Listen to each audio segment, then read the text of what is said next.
I only needed shelter, but something inside that silent pipe had been waiting for me. She was 21 and unwanted. No bed, no winter coat, no address, just a canvas valise and $6 she had saved from tuning practice pianos after supper. And with that $6, she bought the loft and bell tower of a half-burned stone church in Portland, Cumberland County, Maine, abandoned after it fell off city repair maps in 1987. One wall leaned 3 inches toward the alley. Rainwater froze in the stairwell before noon. The county had condemned it since 1997 and was scheduled for demolition the following spring. But what nobody knew was that inside the base throat of the lowest 32-foot pipe, in a sealed copper sleeve that had not been opened in over 50 years, was something that would change her life forever.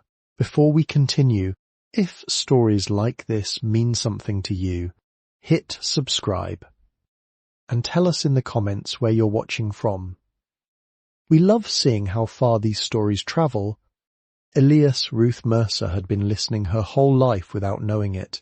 Not the way most people listen, with their heads tilted and their faces arranged to show attention, but with the careful surrender of someone who had learned early that sound often told the truth before people did.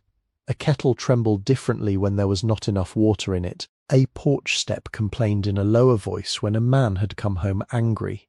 In the orphan dormitory, where the pipes clanked through the walls and the wind worried the loose glass all winter, Elias could tell which girls were crying into their pillows and which were only pretending to sleep. She had been 6 when she first noticed that the chapel piano had 2 middle Cs. One was the key the others heard, struck each Wednesday while the matron led them through hymns in a flat grey voice. The other lived under it, a shadow note, sour and thin, the sound of felt grown hard and a string gone slack from damp. Elias heard it as plainly as she heard boots in the hall. When she mentioned it, the matron told her not to invent complaints. When the visiting tuner arrived 3 months later, he pressed the same key, paused, and took off his spectacles. "Who told you?" he asked. "No one," Elias said. The man looked at her then with the first expression she could remember that was not pity, impatience, or administrative concern. It was attention, honest attention. He opened the piano and let her stand on a chair while he showed her the paired wires, the dull pin, the worn hammer. From that day on, Elias understood that a thing could be damaged and still be made true again, if someone was patient enough to hear where the damage lived. Her earliest years had no one firm shape. There were county beds, borrowed shoes, a winter coat with another child's name written inside the collar, and a blue plastic comb she kept long after its teeth had broken. She remembered her mother mostly by the smell of hand lotion and bus exhaust, and her father as a blank space other people stepped around.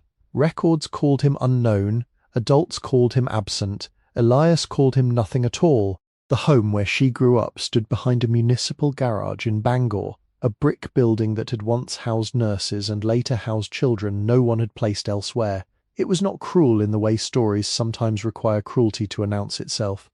The food was served hot, the floors were swept, birthdays were marked with cupcakes from a grocery box, but no one belonged to anything there. Even Christmas ornaments had numbers penciled on their backs so they could be counted and stored. Elias learned to move through that place like a hand moving over sleeping strings. She knew which door hinges needed oil, which radiators would bang before dawn, which girls stole from coat pockets and which only hid bread for later. She did not speak much, not because she lacked words, but because words often spent themselves too fast. A cup set down too hard could say plenty, so could a silence after a question. There was one adult who never asked her why she was so hushed. His name was Ansel Whitcomb, though the children called him Mr. Whit. He was not a relative by blood, but in lonely childhoods blood is sometimes the least important way a person becomes kin. He came on Saturdays from a narrow house near the Penobscot River, walking with a white cane and carrying a leather tool roll polished by decades of use. He had been blind since his 30s when an infection took his sight one eye at a time, but he found his way through the orphanage by listening to walls, floors, breath and distance. Mr. Whit had once worked as an organ man.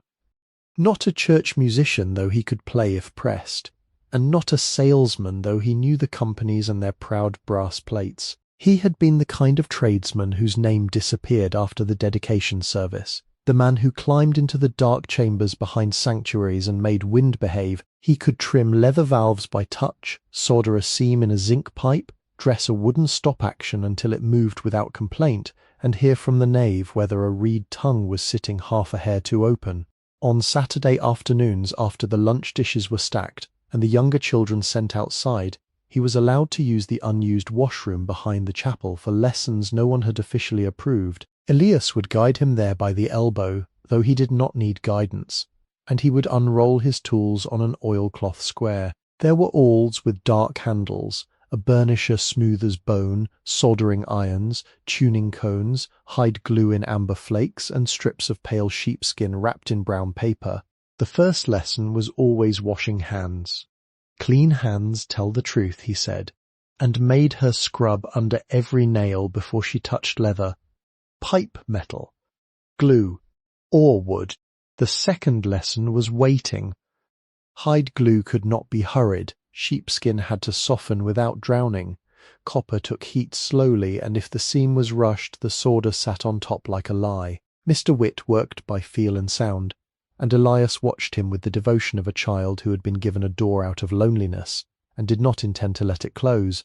He taught her how to cut a gusset for a bellows corner, how to paste leather grain side out, how to warm glue in a double pot until it smelled faintly animal and sweet, never burned.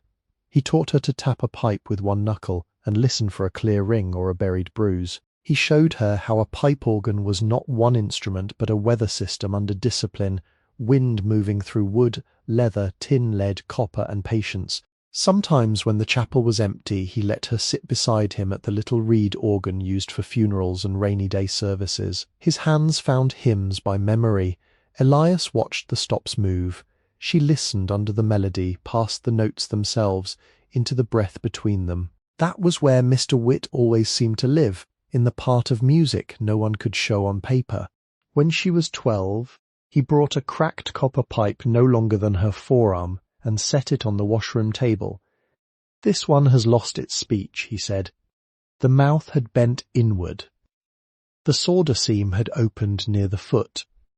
Its metal was tired, spotted green where damp had taken hold. Elias turned it carefully, frightened by how much harm her fingers might do. For 3 Saturdays they worked on it. They cleaned corrosion with vinegar and flour paste. They set the metal over a rounded wooden mandrel and eased its shape back with slow pressure. "Mister." Whit held her wrist while she learnt the weight of the soldering iron. The first seam she made was lumpy. The second failed. The third held. When the pipe finally spoke, its note was plain, narrow, and sweet. Elias did not smile right away. She looked at Mr. Whit, who had already lifted his head toward the ceiling. "There," he said. "That is a voice returning." She carried those words longer than any certificate later given to her. The quote she never forgot came near the end of that same winter, during a snowstorm that sealed the windows with white light and muffled the town until even trucks sounded far away. Mr. Whit had placed 3 pipes on the table and asked her which one was true. She chose the brightest. He shook his head once. Then he said, "Never trust the loudest note. Listen for the one that waits." He meant tuning at first. The loudest note could flatter the ear while hiding a wound beneath it. The waiting note required care. It asked the listener to become less proud, less hurried, and more exact. Years later, when people raised their voices around her, when promises came polished and generous, when praise arrived too quickly, Elias would remember the pipe on the table and the blind man's hand resting beside it. She learned to trust what wait. Mr. Whit died in March, 3 weeks after her 15th birthday. There had been influenza in town that year, not the grand historical kind that filled books, just the ordinary winter sickness that goes through bus stations, classrooms, and nursing homes, with its hat pulled low. He missed 1 Saturday, then 2. On the 3rd, the matron told Elias he would not be coming back, and said it while checking inventory sheets, as though the statement belonged among towels and canned pears. The county took his rented room apart before Elias ever saw it. His landlord sent one cardboard box to the orphanage because her name had been written on an envelope in Mr. Witt's desk. Inside were 3 things: a tuning fork in A44, a folded apron stiff with glue, and a photograph of him standing as a younger man beside a pipe chamber in a stone church she did not recognize. The rest had already scattered. Tools were sold by the box. Books went to a church sale. The leather patterns he had promised to show her were gone. So were his notebooks, the diagrams, the letters from organ builders, and the cedar chest where he said he kept family failures worth saving. Elias did not cry in front of anyone. She took the apron to her bed, folded it once more than it had been folded, and slid it beneath her mattress. The tuning fork she kept in her dress pocket until its prongs wore a pale outline in the cloth. The photograph went inside a borrowed grammar book because no one ever opened grammar books after class. After Mr. Witt, music did not leave her. It became more private. She earned a scholarship to the conservatory in Boston by tuning 3 practice pianos before an audition panel and identifying, blindfolded, which of 5 oboe reeds had been scraped too thin at the heart. Men in dark jackets murmured to one another. A woman with silver hair asked whether she had perfect pitch. Elias said no, because perfect sounded vain and because what she had was more troublesome than perfection. She heard drift, she heard strain, she heard when a singer's confidence stood half an inch ahead of breath. The conservatory gave her a narrow bed, a practice room schedule, and access to instruments she had only seen in magazines. It also gave her Professor Julian Vale. He taught vocal interpretation and sacred composition, though he treated both as fields already conquered by himself. He had long hands, glossy hair, and a habit of closing his eyes when students sang, not from listening, but from arranging his own importance. His office smelled of cedar cologne, black tea, and dry paper. Framed letters from conductors hung behind his desk. On the piano sat a silver metronome he never used, because he preferred students to follow the tempo of his displeasure. At first he praised Elias in ways that made other students turn and look. "Miss Mercer hears structure instinctively," he said, after she corrected a choral entrance by 3 beats without raising her voice. He asked to see her sketches. She brought him the hymn variations she had written at night. Careful pieces built around held tones and low, patient harmonies, the kind of music that seemed to rise from stone floors and winter air. He kept the pages for review. A week later he requested more. Then he began asking her to leave drafts on his desk, unsigned, so he could mark them efficiently. "There are thefts so gradual they resemble instruction." A phrase from one of her pieces appeared in a guest recital, altered only enough to avoid easy accusation. Then a bass progression she had written for organ showed up in a published choral setting under Professor Vale's name. Elias noticed the way one notices a familiar coat on a stranger, with the body recognizing before the mind can consent. She went to the library and found the program. She copied dates. She kept the pages in a brown envelope beneath her mattress. She did not confront him. Mr. Witt had taught her that loudness was not proof.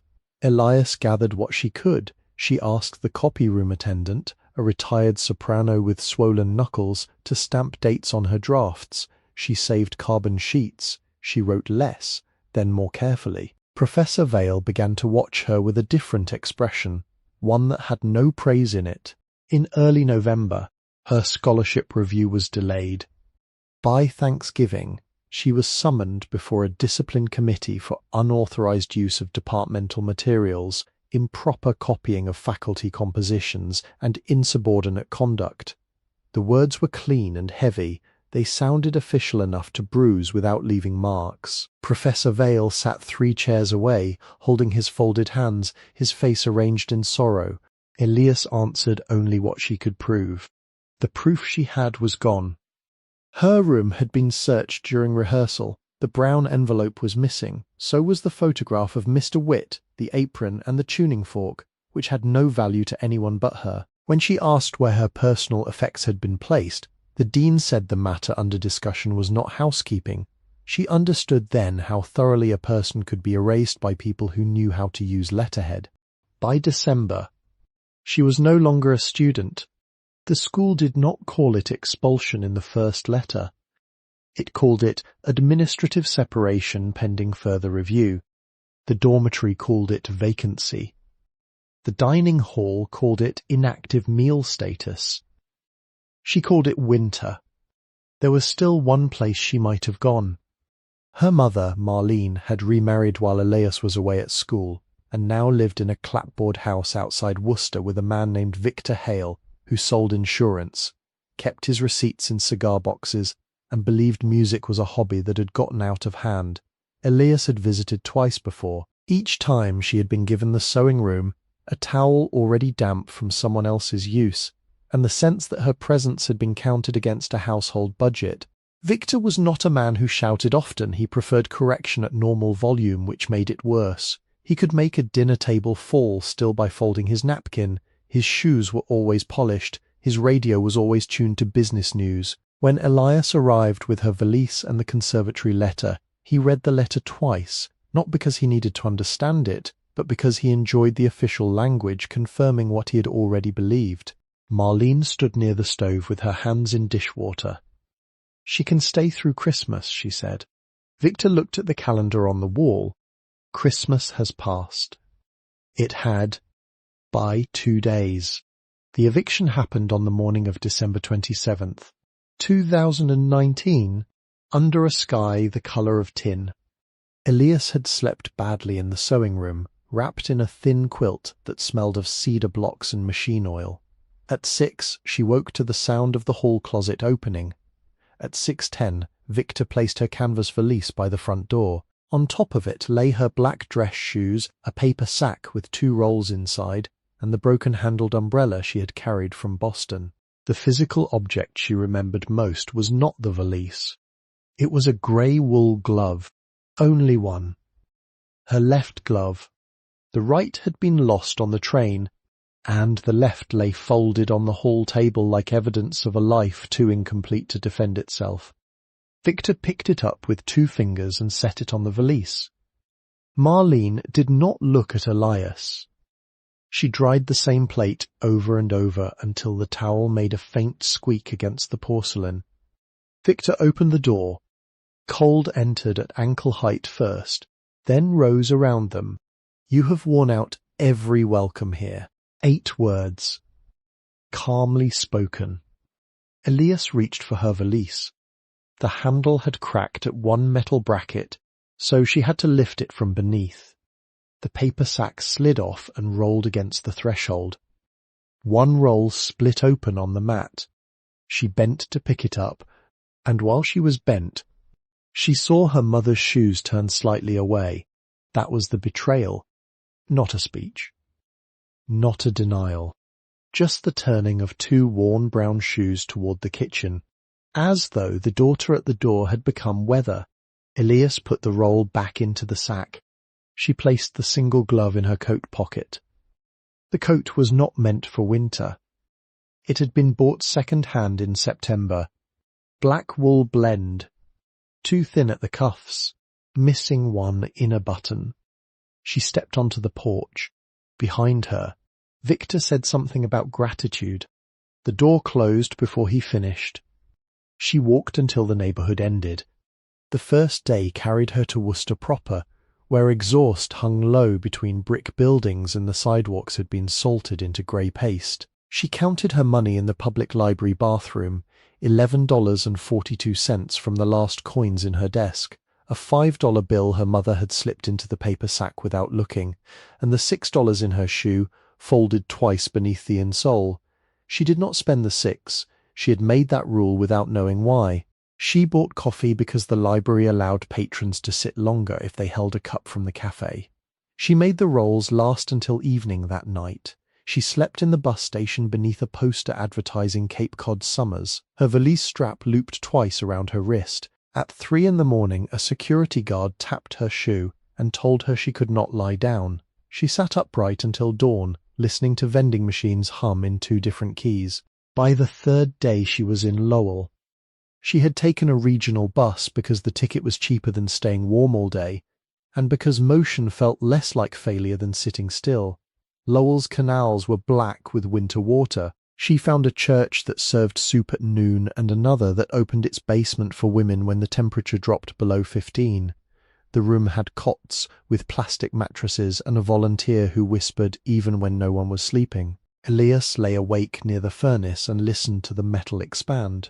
Her money went from $17.42 to $13, then $9, then $7.80. In Salem, New Hampshire, she spent $1 on a thrift store scarf and 25 cents on a postcard of a lighthouse, not to send, only because the picture of water steadied her. She tucked it inside her valise beside the conservatory dismissal letter. There were no keepsakes left from Mr. Witt, no apron, no tuning fork, no photograph. The absence of those things made a sound in her that never quite stopped. She crossed into Maine during the second week of January, riding as far as Portsmouth on one bus, and walking the bridge road north when she could not justify another fare. The Piscataqua River lay below, dark, working, indifferent. A truck driver gave her a ride from Kittery to Bidford after seeing her walk with the valise pressed against her ribs. His name was Bernard. He had a thermos of weak coffee and 2 daughters in college. He did not ask why she was alone. When he dropped her near a laundromat, he handed her a pair of wool socks still in their paper band. "Road eats feet," he said. She thanked him, and he looked embarrassed by gratitude. In Bidford she slept one night behind a mill building, sheltered from wind by a loading dock that smelled of damp cardboard. In Saco she spent 50 cents on hot water at a diner and made tea from a packet left in a condiment tray. In Old Orchard Beach, shuttered for winter, the ocean spoke in the dark with a voice so large it seemed almost kind. She stood on the sand before sunrise and listened to waves collapse under themselves, each one arriving ruined and whole. By the 4th week, her money had become a set of decisions too small for pride. A cup of soup or a bus ride, a laundromat dryer or a roll from yesterday's bakery shelf, a library locker or twine to fix the valise handle. She learned which churches asked for names and which did not. She learned that some people gave help in ways that made a person smaller, and some gave it as if handing over a tool. She preferred the second kind. Portland was not chosen so much as reached. The city rose from Casco Bay in brick, granite, salt wind, and steep streets polished by old ice. The harbour smelled of diesel, rope, and cold fish. Gulls cried over the piers with harsh, practical voices. Elias arrived with $3.14 outside her shoe, $6 still folded under the insole, Bernard's socks worn thin at the heels, and a cough that came whenever she climbed too fast. For 6 weeks she lived in the public portions of the city. She slept sitting up in the ferry terminal until asked to leave, then in a shelter off Oxford Street when beds were available, then under the eaves of a closed bait shop on Commercial Street when they were not. She washed in library sinks before the staff changed shifts. She read newspapers for warmth because a person holding print was less likely to be moved along than a person merely resting. She learned the hours of the main branch, the branch on Peaks Island she could not afford to reach, and the smaller reading room where an elderly librarian kept the thermostat 2 degrees higher than regulations allowed. Her valise grew lighter because she abandoned what she could not carry. The broken umbrella went first, then a spare blouse traded for a bowl of chowder and a heel of bread. Then the conservatory handbook, page by page, used to stuff gaps in her shoes. She kept the dismissal letter, not from attachment, but because some injuries need a document until they become history. On the 38th day, a choir rehearsed in a church near Congress Street, while Elias stood outside under the shallow shelter of a stone arch. The music was not good. The sopranos were brave but tired, the tenors sagged, the organ ciphered on one note near the end of a hymn, a thin, sustained complaint that made the director stop and sigh. Through the wall, through the thick winter air, Elias heard which valve had failed to seat. Her fingers moved in her coat pocket as if touching leather. She did not go inside. She had no right to the instrument, no tools, no name anyone wanted to hear. Still, for the first time in weeks, hunger stepped aside. She followed sound the way other people follow light.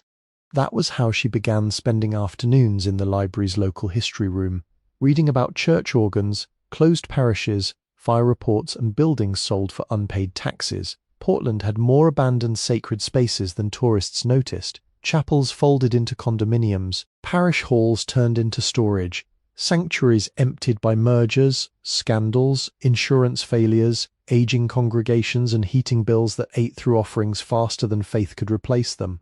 The classified ad was printed in 6 lines beneath estate notices and municipal sales. County tax disposal. Non-conforming structure. Former St. Bartholomew Auxiliary Chapel. Rear, loft and tower access only. Fire damaged. NO utilities. B-wire assumes old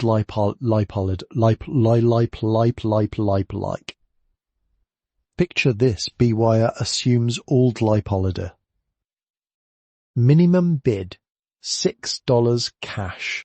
Below that, in smaller print, was the address, a narrow service lot off Brackett Street, behind the shell of a stone chapel whose main sanctuary had been sealed after a roof fire 22 years before. Most of the property had already been divided, litigated, fenced and forgotten. What remained was a legal inconvenience, the upper loft, the bell tower access, and an attached storage chamber no one had entered since inspectors nailed the lower doors shut. Elias read the ad once. Then again, the librarian, whose name tag said Mrs. Pelletier, came by to straighten newspapers. She had white hair cut square at the chin and hands that smelled faintly of lemon soap. "You all right with that page, dear?" "Yes, ma'am," Elias said. Mrs. Pelletier looked at the ad, then at Elias's coat, then at the valise beneath the table.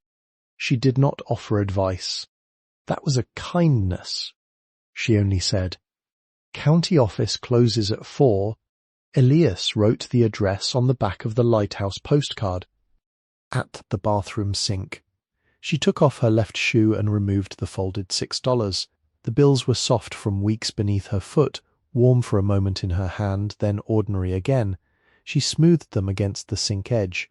1, 5, 1 single. The 5 had a coffee-coloured stain near Lincoln's shoulder. The single was torn at the corner and repaired with cloudy tape. There were reasons not to go. The building was condemned. She had no tools, no permit, no heat, no steady food, no family name anyone would respect, and no clear claim to the future beyond the next dry place to sleep. A tower room in a burned chapel was not a home. It was not even shelter, not in the decent sense. It might have holes in the roof, animals in the walls, ice on the stairs, and boards too rotten to hold the weight of a careful young woman with a valise. But there was also a different reason. Smaller and stronger than reason. Somewhere in that sealed loft was an organ or the remains of one. The ad did not say so, the county likely did not know, but St. Bartholomew had been built in the years when even modest chapels believed in pipes, wind and voices rising through stone. If the main sanctuary had burned and the rear loft remained, then some part of the instrument might still be there, waiting in dust and cold, its leather split, its metal dulled, its wooden chests swollen from damp. A thing could be damaged and still be made true again. Elias put the $6 in her coat pocket. She retied Bernard's socks under her heels to soften the holes in her shoes. She washed her face, pressed her wet hands over her hair, lifted the valise, and stepped out of the library into the wind moving up from the harbour. At the corner, a bus sighed open its doors. She did not get on. She walked toward the county office with the lighthouse postcard in her pocket, the tax notice copied in pencil, and the first deliberate choice of her adult life held in $6 worn against her palm. By dusk, if the clerk accepted cash, Elias Ruth Mercer would own a place the city had forgotten, a stairway no one trusted, and whatever silence remained inside the burned loft of St. Bartholomew. The bus left her at Monument Square before the morning had fully decided to become light. Snow had come in the night and hardened before dawn, leaving a crust along the curb that broke under tires with a sound like crockery. Elias stood beside the shelter while commuters moved around her in dark coats. each person carrying an office warmth she did not have. The harbour wind came up Congress Street and found every weak seam in her coat. It pressed the cloth against her ribs, then slipped beneath it, deliberate as a hand looking for a lock. She did not go first to the county building. There were things a person had to do before entering an office where one might be asked to prove steadiness. She went to the library when it opened, cleaned her face in cold water, combed her hair with her fingers, and sat for 37 minutes in a chair near the radiator until her shaking became less visible. She read the tax notice again, not for information, but because the printed lines gave her something fixed to hold while the day widened around her. At 10:15 she walked down toward Pearl Street. The sidewalks were uneven with packed snow and sand. A delivery truck idled beside a seafood restaurant, its back door open to boxes of haddock. A man in a canvas apron swept salt from the doorway of a bakery. Bells from a church somewhere west of her sounded once. Not tuned well, the upper overtone wavering in the cold, Elias heard the wavering and felt strangely steadier. The county tax office sat in a plain brick building with green-painted trim and a flag that snapped hard in the wind. Its lobby smelled of wet wool, copier toner, and old varnish. A directory board behind glass listed departments in white plastic letters: Registry of Deeds, Tax, Acquired Property, Probate, Vital Records. The words made a ladder of public authority. Elias stood there long enough for the security guard to look up from his newspaper. "Need help finding something. Tax acquired property," she said. "Second floor, end of the hall." His voice was neither warm nor unkind. It was merely a voice doing its work. She thanked him and climbed the stairs because the elevator door had a paper sign taped across it. Out of service. The stairwell was hotter than the street and smelled of dust collected on radiators. By the landing, breath moved in and out of her chest like air through a cracked reed. The office at the end of the hall had a frosted glass door. Cumberland County Tax Disposals. The letters had been painted in black and were chipped where hands had pushed the door open for years. Inside, 2 desks faced each other across a narrow aisle. Metal filing cabinets stood along one wall. A coat rack leaned in the corner under the weight of scarves, a yellow rain slicker, and one brown felt hat that looked as though it had belonged to another decade. A calendar from a local fuel company showed a photograph of a frozen lake. Behind the front desk sat a woman in a blue cardigan, square glasses, and a white blouse, buttoned all the way to the throat. Her hair was iron grey, pinned in a low roll, with one silver comb holding it in place. The nameplate on her desk read MRS, Helen Barrow, County Clerk. Beside it sat a brass stamp pad, a ceramic mug full of sharpened pencils, and a dish of peppermint candies wrapped in clear red cellophane. Mrs.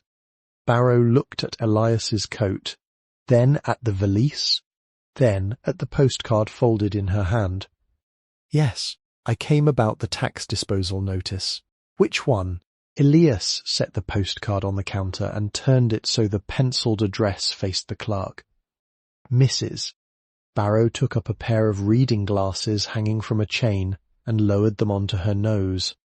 Her eyes moved over the address once, then again. Slower. The St. Bartholomew Remnant. "Yes." "Ma'am." The clerk did not move toward the file cabinet. She sat back, placed both palms flat on the desk, and considered Elias with an exactness that would have made a less tired person turn away. "You understand that is not a church?" "Yes." "Ma'am." "You understand it is not a residence?" "Yes." "Ma'am." "You understand there is no certificate of occupancy?" "Yes." Ma'am. "You understand the lower structure is fenced, the stair access is compromised, and the tower has not been inspected for public safety since before my youngest grandson was born?" "Yes." "Ma'am, you understand that buying a condemned parcel does not make it safe?" "Yes." "Ma'am." "Mrs." Barrow removed the glasses and let them rest against her chest. "You understand that if you fall through a floor, freeze, cut yourself on glass, breathe mold, or are asked to vacate by an inspector, The county will not be responsible. Yes, ma'am. The office grew still around that answer. A clock above the filing cabinets ticked with a dry, disciplined sound. Somewhere beyond the wall, a printer began, stopped, and began again. Elias kept her hands folded so the clerk would not see how stiff her fingers had become after the walk. Mrs. Barrow sighed, but not as Victor had sighed, not as a verdict. This sigh was older, burdened by procedure and memory. How old are you? Miss Mercer, 21. Do you have a contractor? No. Ma'am? Insurance? No. Ma'am.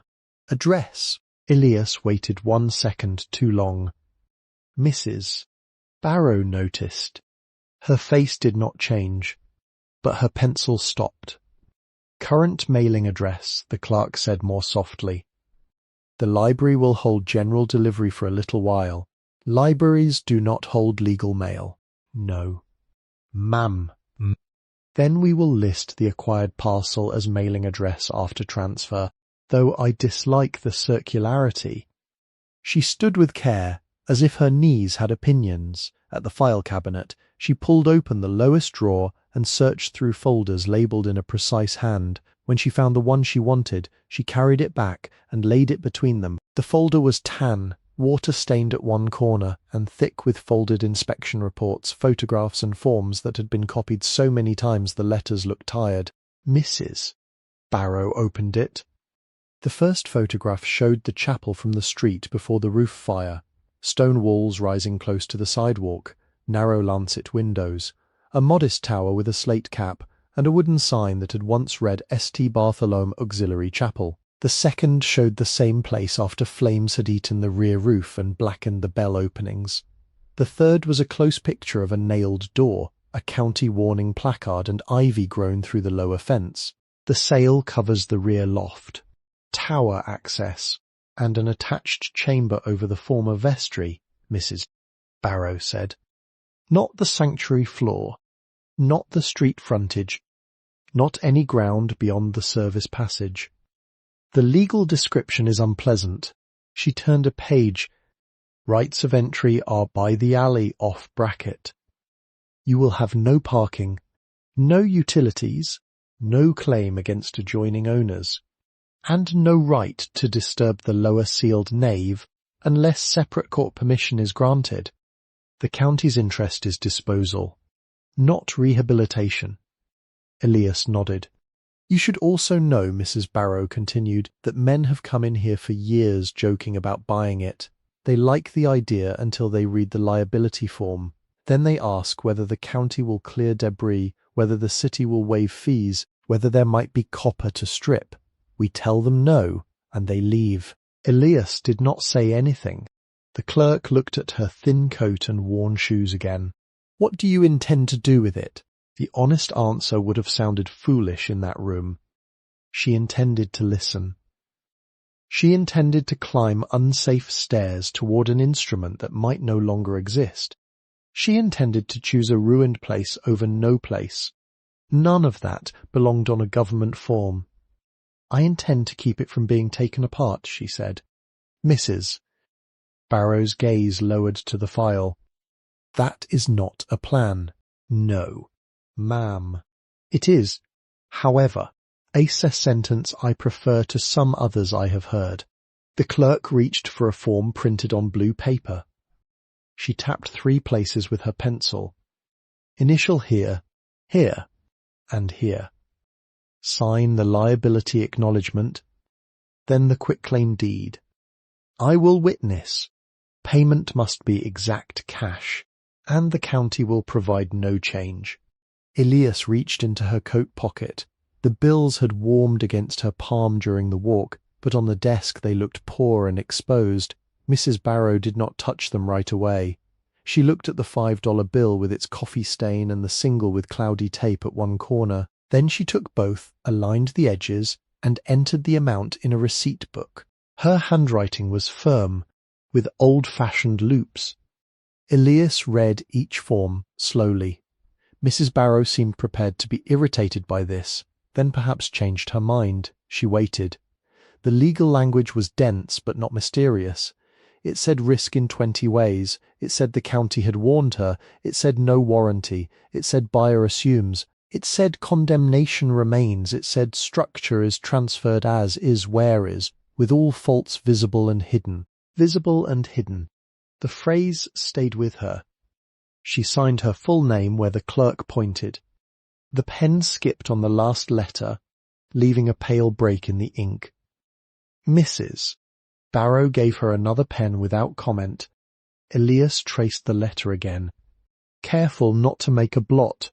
When all the forms were signed, the clerk lifted the brass stamp from its pad. It was heavier than it looked, with a black handle worn smooth by decades of palms. She pressed it first into red ink, then down onto the receipt with both hands. The stamp made a flat, official sound that seemed too final for the sum involved. Paid. Then blue ink for the filing copy. Recorded. Then a notary seal, squeezed until the paper rose in a clean circle beneath her fingers.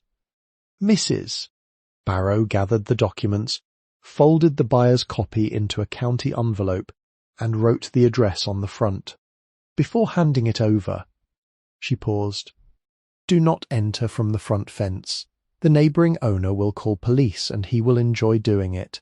Use the service passage behind the old rectory. From here, walk west on Congress, down Brackett, past the laundromat with the red awning, then left at Gray's Court. There is a chain-link gate with a padlock. This key opens the pedestrian lock only. She took a key from a drawer and set it on the envelope. It was tagged with a paper disc, softened by age and marked Tower Rear in pencil. Steps are interior. We do not know their condition. Yes, ma'am. If the boards sound hollow, do not trust them. Yes, ma'am. If you smell gas, leave. There are no utilities. You would be surprised what old buildings remember. Elias understood that sentence better than the clerk knew. Mrs. Barrow leaned back in her chair. The transaction should have ended there, but it did not.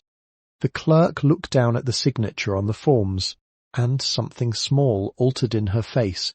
Not recognition exactly, but the beginning of a door opening inward. Mercer, she said. Elias waited. Any relation to a Ruth Mercer? My middle name is Ruth. I asked about a Ruth Mercer. Not a middle name. My mother said it was her aunt's name. I never knew her. Mrs. Barrow touched one finger to the line where Elias had signed. Years ago, a blind organ repairman came through this office. Not for that property. For a storage lien, I believe. He listed a Ruth Mercer as next contact. I remember because he corrected the pitch of the radiator while I was trying to process his affidavit. Elias felt the room narrow. The radiator beneath the window hissed, then clicked, then settled into a tone almost exactly between complaint and endurance. Mrs. Barrow looked toward it. He tapped that pipe once with his cane and told me the whole building was sharp from overheating. I thought him impertinent. He was right. Elias kept one hand on the valise handle. What did he file? She asked.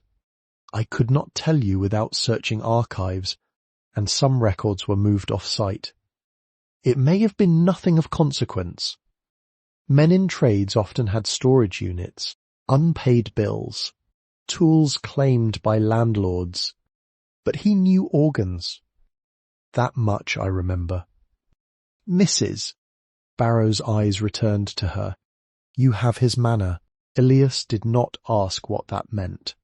Some statements were too fragile to handle in public. The clerk took a peppermint from the dish and placed it on top of the envelope. Go before the weather turns, she said.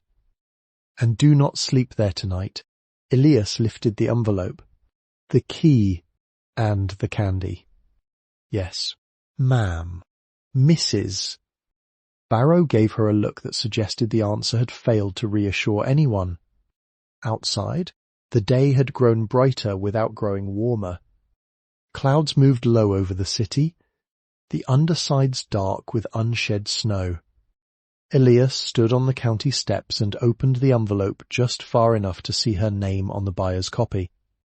The paper did not make her feel safe. It made the world slightly less impossible. She put the key into her pocket, where it struck the single grey glove. The walk to Brackett Street took her past 5 businesses she would later remember by smell before name. The bakery with its steamed windows and trays of molasses cookies cooling near the glass. The locksmith shop whose door had a bell with a tired spring. The laundromat with the red awning Mrs. Barrow had mentioned, its dryers turning yellow light over blankets and work shirts.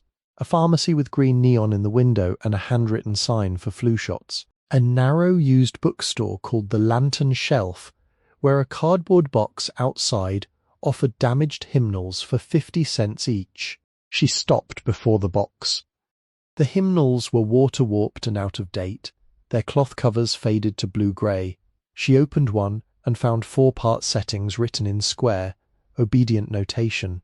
Someone had penciled breath marks above certain lines. She did not buy it. Ownership of even a book seemed extravagant now. Instead, she closed the cover gently and continued downhill. At the laundromat, a woman folding towels looked up as Elias passed. At the locksmith shop, the man behind the counter stood with a tiny file in his hand, shaping a blank key by touch.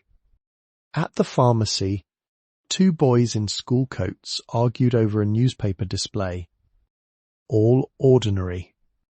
All warm behind glass. Portland's West End gathered itself in weathered brick, clapboard houses, granite steps, and bare winter trees whose branches crossed above the road like black handwriting. The city carried age differently there, not grandly, patiently, paint peeled on porch columns, iron fences bowed where frost had lifted stone. Basement windows were half buried behind snow and leaves. The streets ran unevenly, as if laid down by people more concerned with reaching the harbour than pleasing a map. Brackett Street sloped gently under her feet. A mail carrier in a navy cap moved from stoop to stoop with the steady rhythm of someone who had learned every broken step in a neighbourhood. An elderly man shoveled sand from a bucket onto his walkway and did not look up. From an open kitchen window came the smell of onions in butter. A dog barked behind a fence, stopped, then barked once more as though fulfilling a duty. The service passage to Gray's Court was easy to miss. It ran between a brick house and a garage with peeling white doors, a narrow lane of packed snow, frozen leaves, and tire ruts. At its entrance, a black walnut tree leaned over the way from a neighbouring yard. The tree was enormous, older than the power lines strung through its branches, its bark ridged deep and dark. 2 more walnuts stood farther in, bare-limbed against the sky. Their dropped husks blackened under the snow like old fists. Halfway down the passage, the dog appeared. It was brindled, narrow-headed, and grey at the muzzle, standing behind a chain-link fence beside a stack of lobster traps. It watched Elias without barking, one ear torn at the tip, breath showing pale in the air. She stopped and looked back with equal seriousness.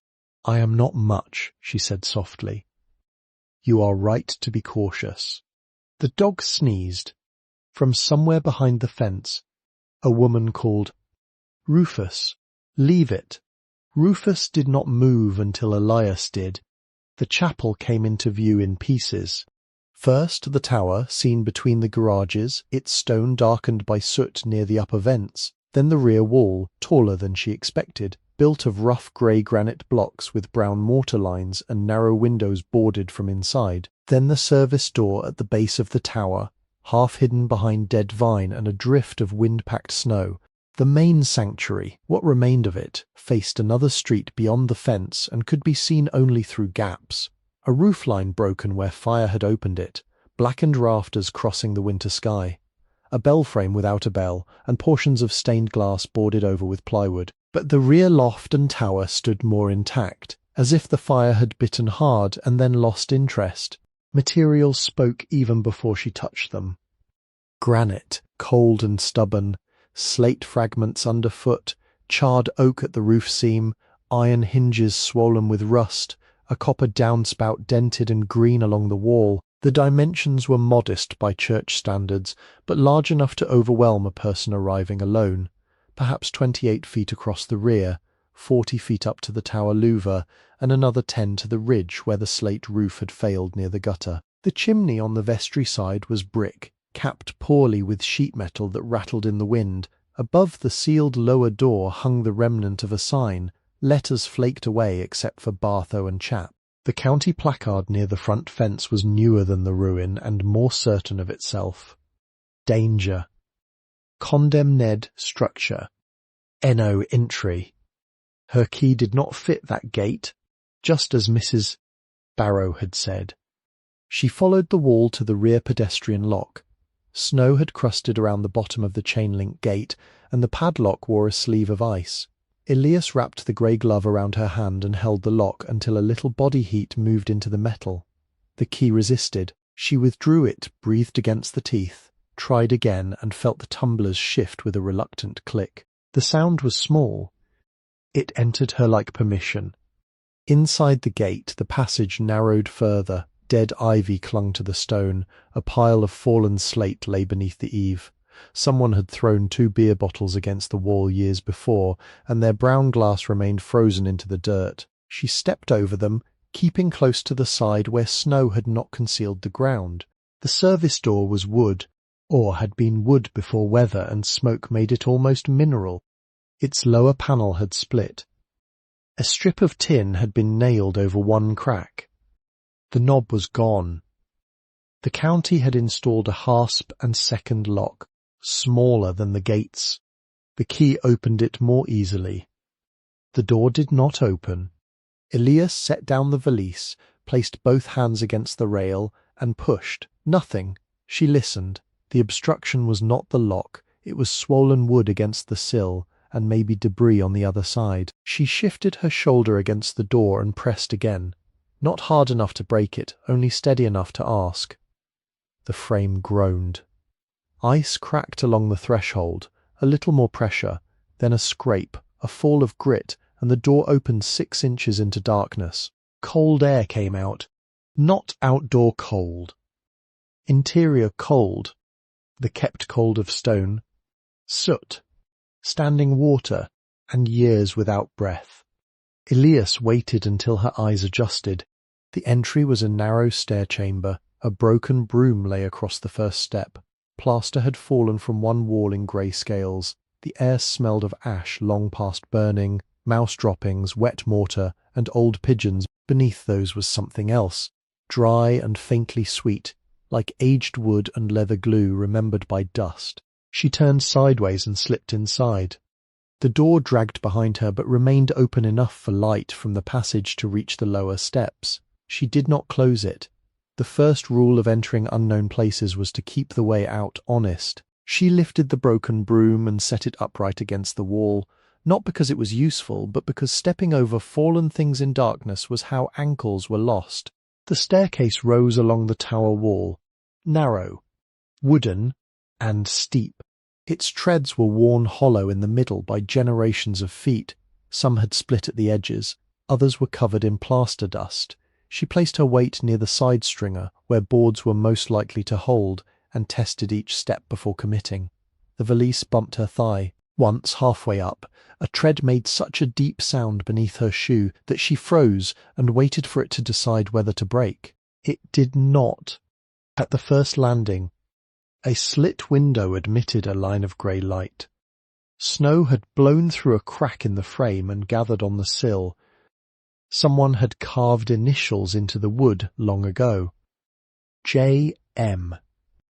1962. L.P. Loves R. The childish letters had darkened under soot. The second flight turned sharply. Here the smell of smoke strengthened. The wall above her showed black fingers where heat had climbed. A bird's nest had fallen onto the landing, made of straw, hair, plastic thread, and one ribbon of music paper so stained she could not read the notes. Elias picked it up before she knew she meant to.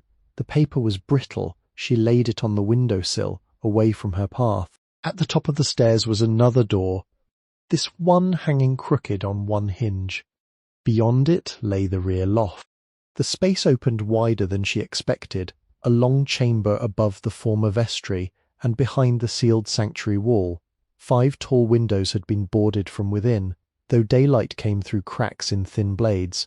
The ceiling sloped under the roof, low at the sides, high toward the tower wall. Water had entered for years and marked the floorboards in black and silver stains. Plaster hung loose from lath overhead. In one corner sat an iron stove disconnected from its pipe. In another, a stack of pewbacks had been stored and forgotten, their varnish blistered by heat.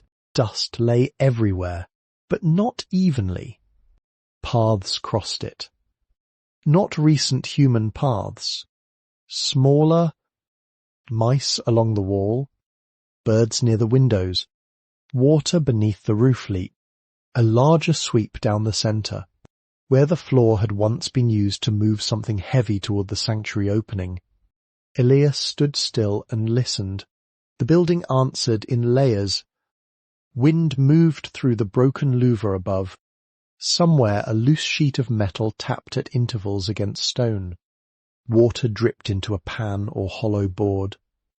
Farther in, from behind a partition, came the faintest settling creak, like wood remembering weight. Then she heard it. Not music. Not yet. A resonance. The kind that waits in a large enclosed thing when air passes over an opening too deep to see.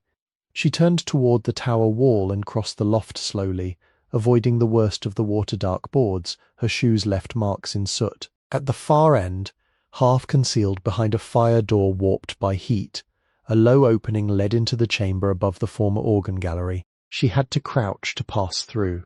The room beyond was darker.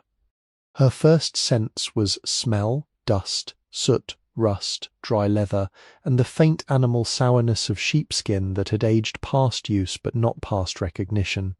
Her second was scale, even in ruin. The instrument occupied the chamber like a sleeping ship. Wooden frames rose against the wall. Metal pipes stood in ranks, some leaning, some crushed, some still upright. Smaller pipes lay in trays. Larger ones disappeared upward into shadow, their mouths black and patient. A wind trunk ran along the floor like a wooden canal. The bellows collapsed at one side, spread in torn folds of leather and ribs. The organ had not been removed. It had been left. Elias did not step forward at once. Something in her bowed before she did. There were practical dangers. She saw them.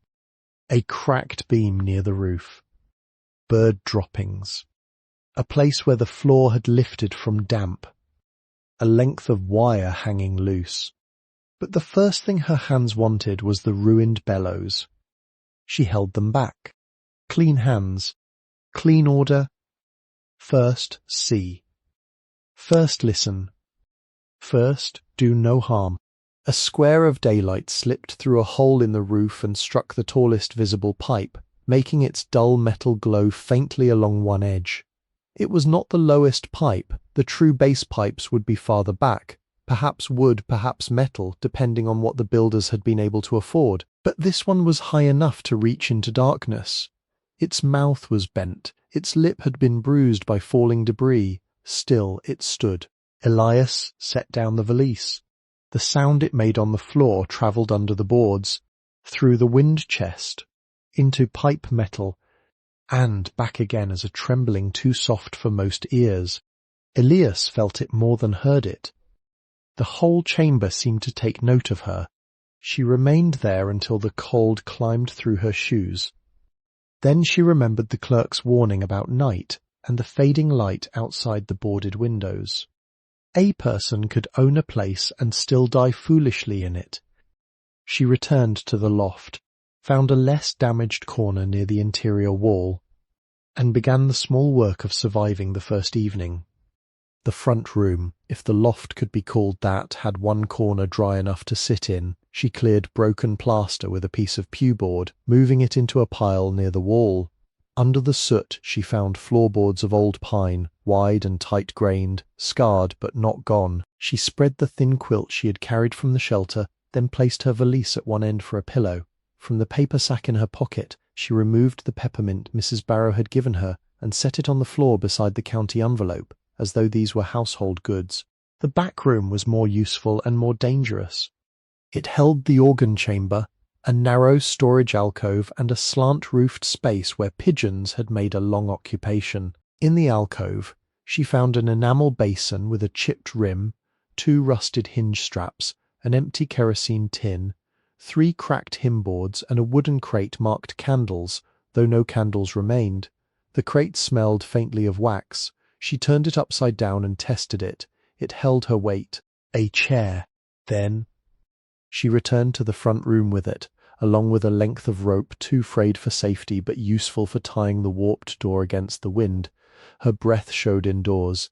The daylight narrowed. The city beyond the walls began to change its sounds. Fewer trucks, more tires on wet pavement, a distant horn on the bay, a gull crying as if offended by dusk. Hunger came after the work stopped. She had not eaten since morning. In the valise were 2 crackers wrapped in a napkin, a bruised apple given at the shelter, and half a packet of tea with no way to heat water. She ate the crackers first, slowly enough that they became paste on her tongue. The apple she cut with a small pocket knife borrowed months before and never returned because its owner had forgotten it in a practice room. Brown had entered around the bruise, but the flesh near the skin was still sharp and clean. She saved half. The peppermint she left untouched. As darkness settled, the physical problems of the building became more exact.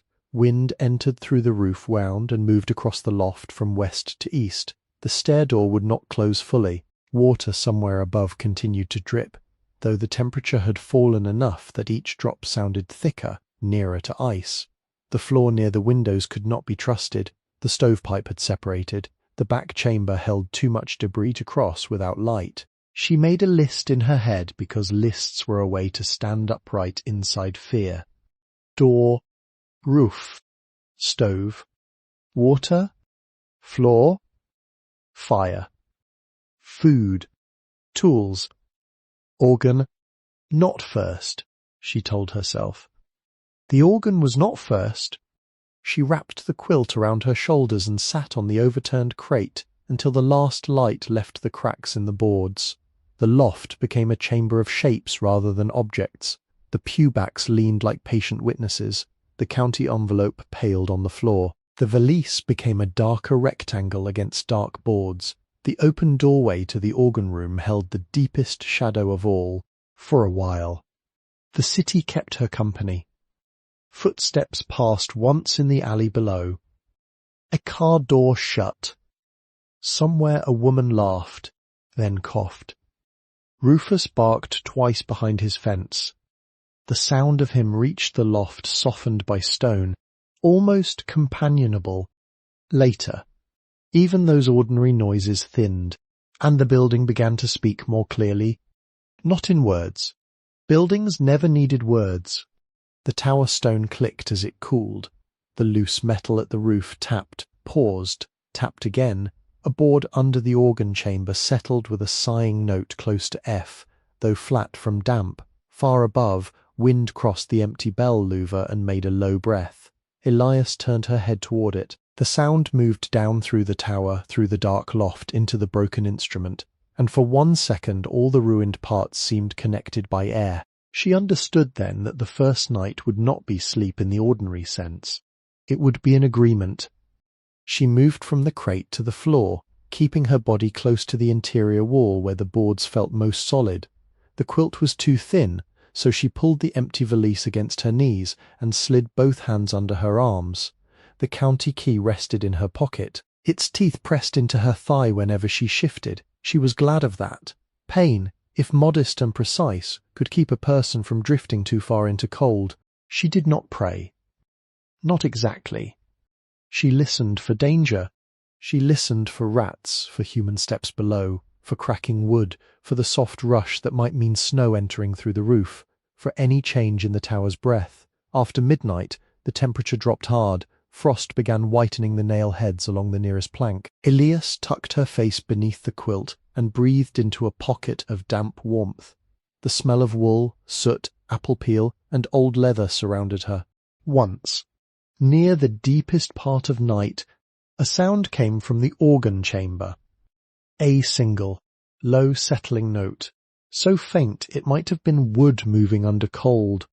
It rose, held, and faded without ever becoming music. Elias opened her eyes in the dark. She did not move. She counted 10 breaths, then 20. No second note followed. The building was not safe. The building was not kind, but it had not asked her to leave. By morning, a thin blade of blue light had entered through the boards and reached the floor beside her hand. Her fingers were stiff, her throat ached, her feet felt distant as though belonging to someone sleeping in another room. She sat up slowly. The loft around her emerged one object at a time: crate, valise, pewbacks, county envelope, peppermint, stair door, shadowed opening to the organ chamber. She picked up the peppermint at last and unwrapped it. The clear red cellophane crackled loudly in the stillness. The candy had softened in one place from her hand the evening before, and one edge had gone sticky. She placed it on her tongue. Sugar and wintergreen spread through her mouth with such careful brightness that she closed her eyes. Below, the city began its day without knowing she had survived the night above it. A truck passed in the alley. Rufus barked once. The loose roof metal tapped. Wind entered the tower and found the pipes. Elias listened. Never trust the loudest note. Listen for the one that waits. By the third morning, Elias knew which boards would hold her without complaint and which ones wanted to be asked twice. She had marked the honest path through the loft with scraps of plaster set beside the safest planks. A person looking down from the tower would have seen nothing but disorder: grey chips, black soot, curled shavings of old paint, and one line of careful debris crossing the floor from the stair door to the dry corner, then bending toward the organ chamber. To Elias, it was a map. It meant step here, not there. It meant carry weight close. It meant do not turn quickly when cold has made your knees dull. The first day after the deed, she had gone looking for water. The building had none, of course, and the alley offered only snow too dirty to trust near the service wall. She walked to the library with the enamel basin hidden under her coat and filled it in the restroom when no one was watching. The basin leaked from a hairline crack near the bottom, so she carried it pressed against her middle, losing a dark trail along the sidewalk before she reached Brackett Street. That evening she melted clean snow in the basin by setting it near the one patch of sun that entered the loft. A foolish method, but not useless. By nightfall she had less than a cup. On the second day, she found the outhouse. It stood behind the old rectory fence, technically not part of her parcel, but accessible from the service passage where vines had pulled the slats apart. It leaned to the left and smelled as though raccoons had made legal claims of their own. Still its roof held, and the seat, after she cleaned it with snow and a strip torn from the old hymn paper, could serve until she understood the neighbourhood well enough to ask for something better.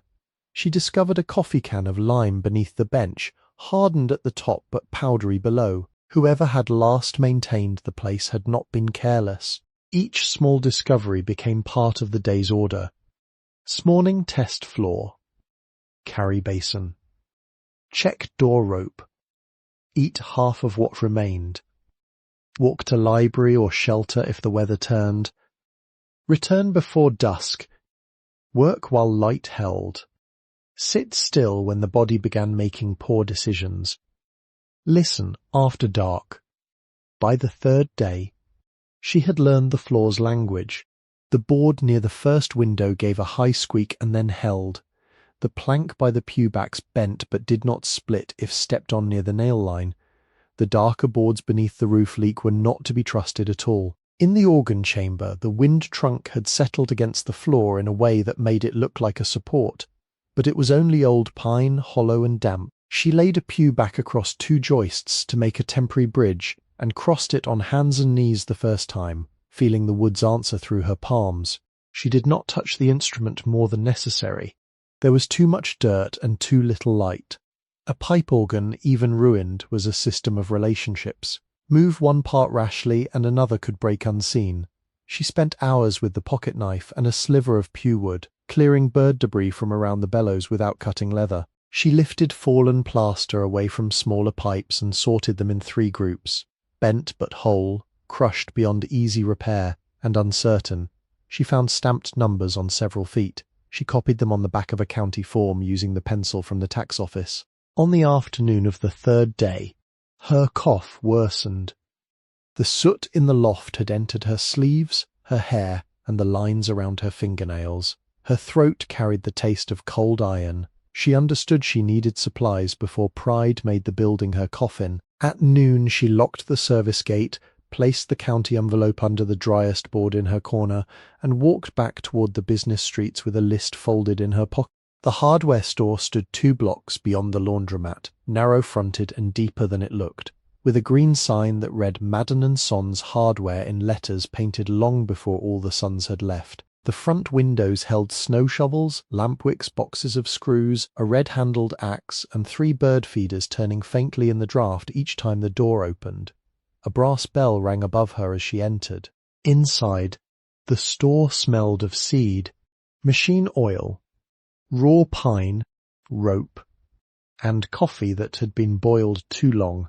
Shelves rose nearly to the ceiling, drawers with porcelain knobs lined the left wall, each labelled by hand: brass wood screws, cut nails, cotter pins, washers, lock sets, piano wire. The last label made Elias stop in the aisle. A pot-bellied stove burned near the back, attended by a black cat sleeping on a stack of burlap sacks. Behind the counter stood a man with one shoulder lower than the other, a white beard trimmed close, and a magnifying visor pushed up on his forehead. His name was written in marker on a strip of masking tape stuck to his apron. Nate. He was cleaning a kerosene lantern chimney with a twist of newspaper. His hands were broad, dry, and nicked across the knuckles. One thumbnail was blackened from an old injury.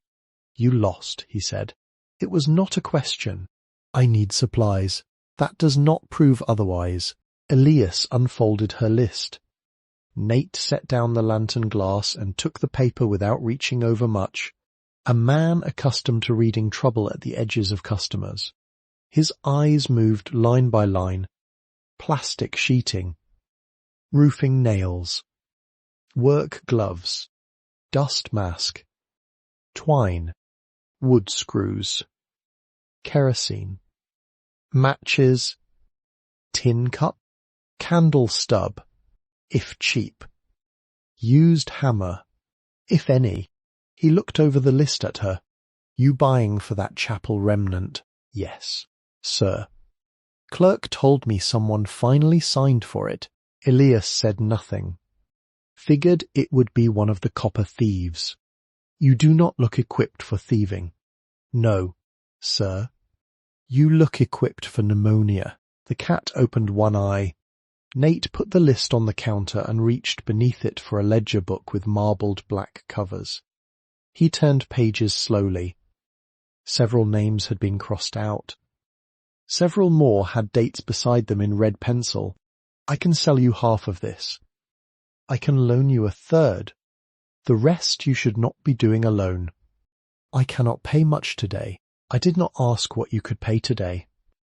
I asked myself whether you were likely to run." Elias looked toward the door. "I have nowhere better to run." Nate considered that answer. "Name." She gave it.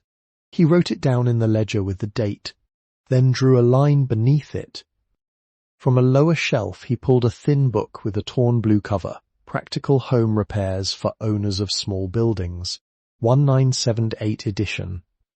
The corners were soft, and the spine had been mended with cloth tape. "Manual is free," he said. "Do not admire it.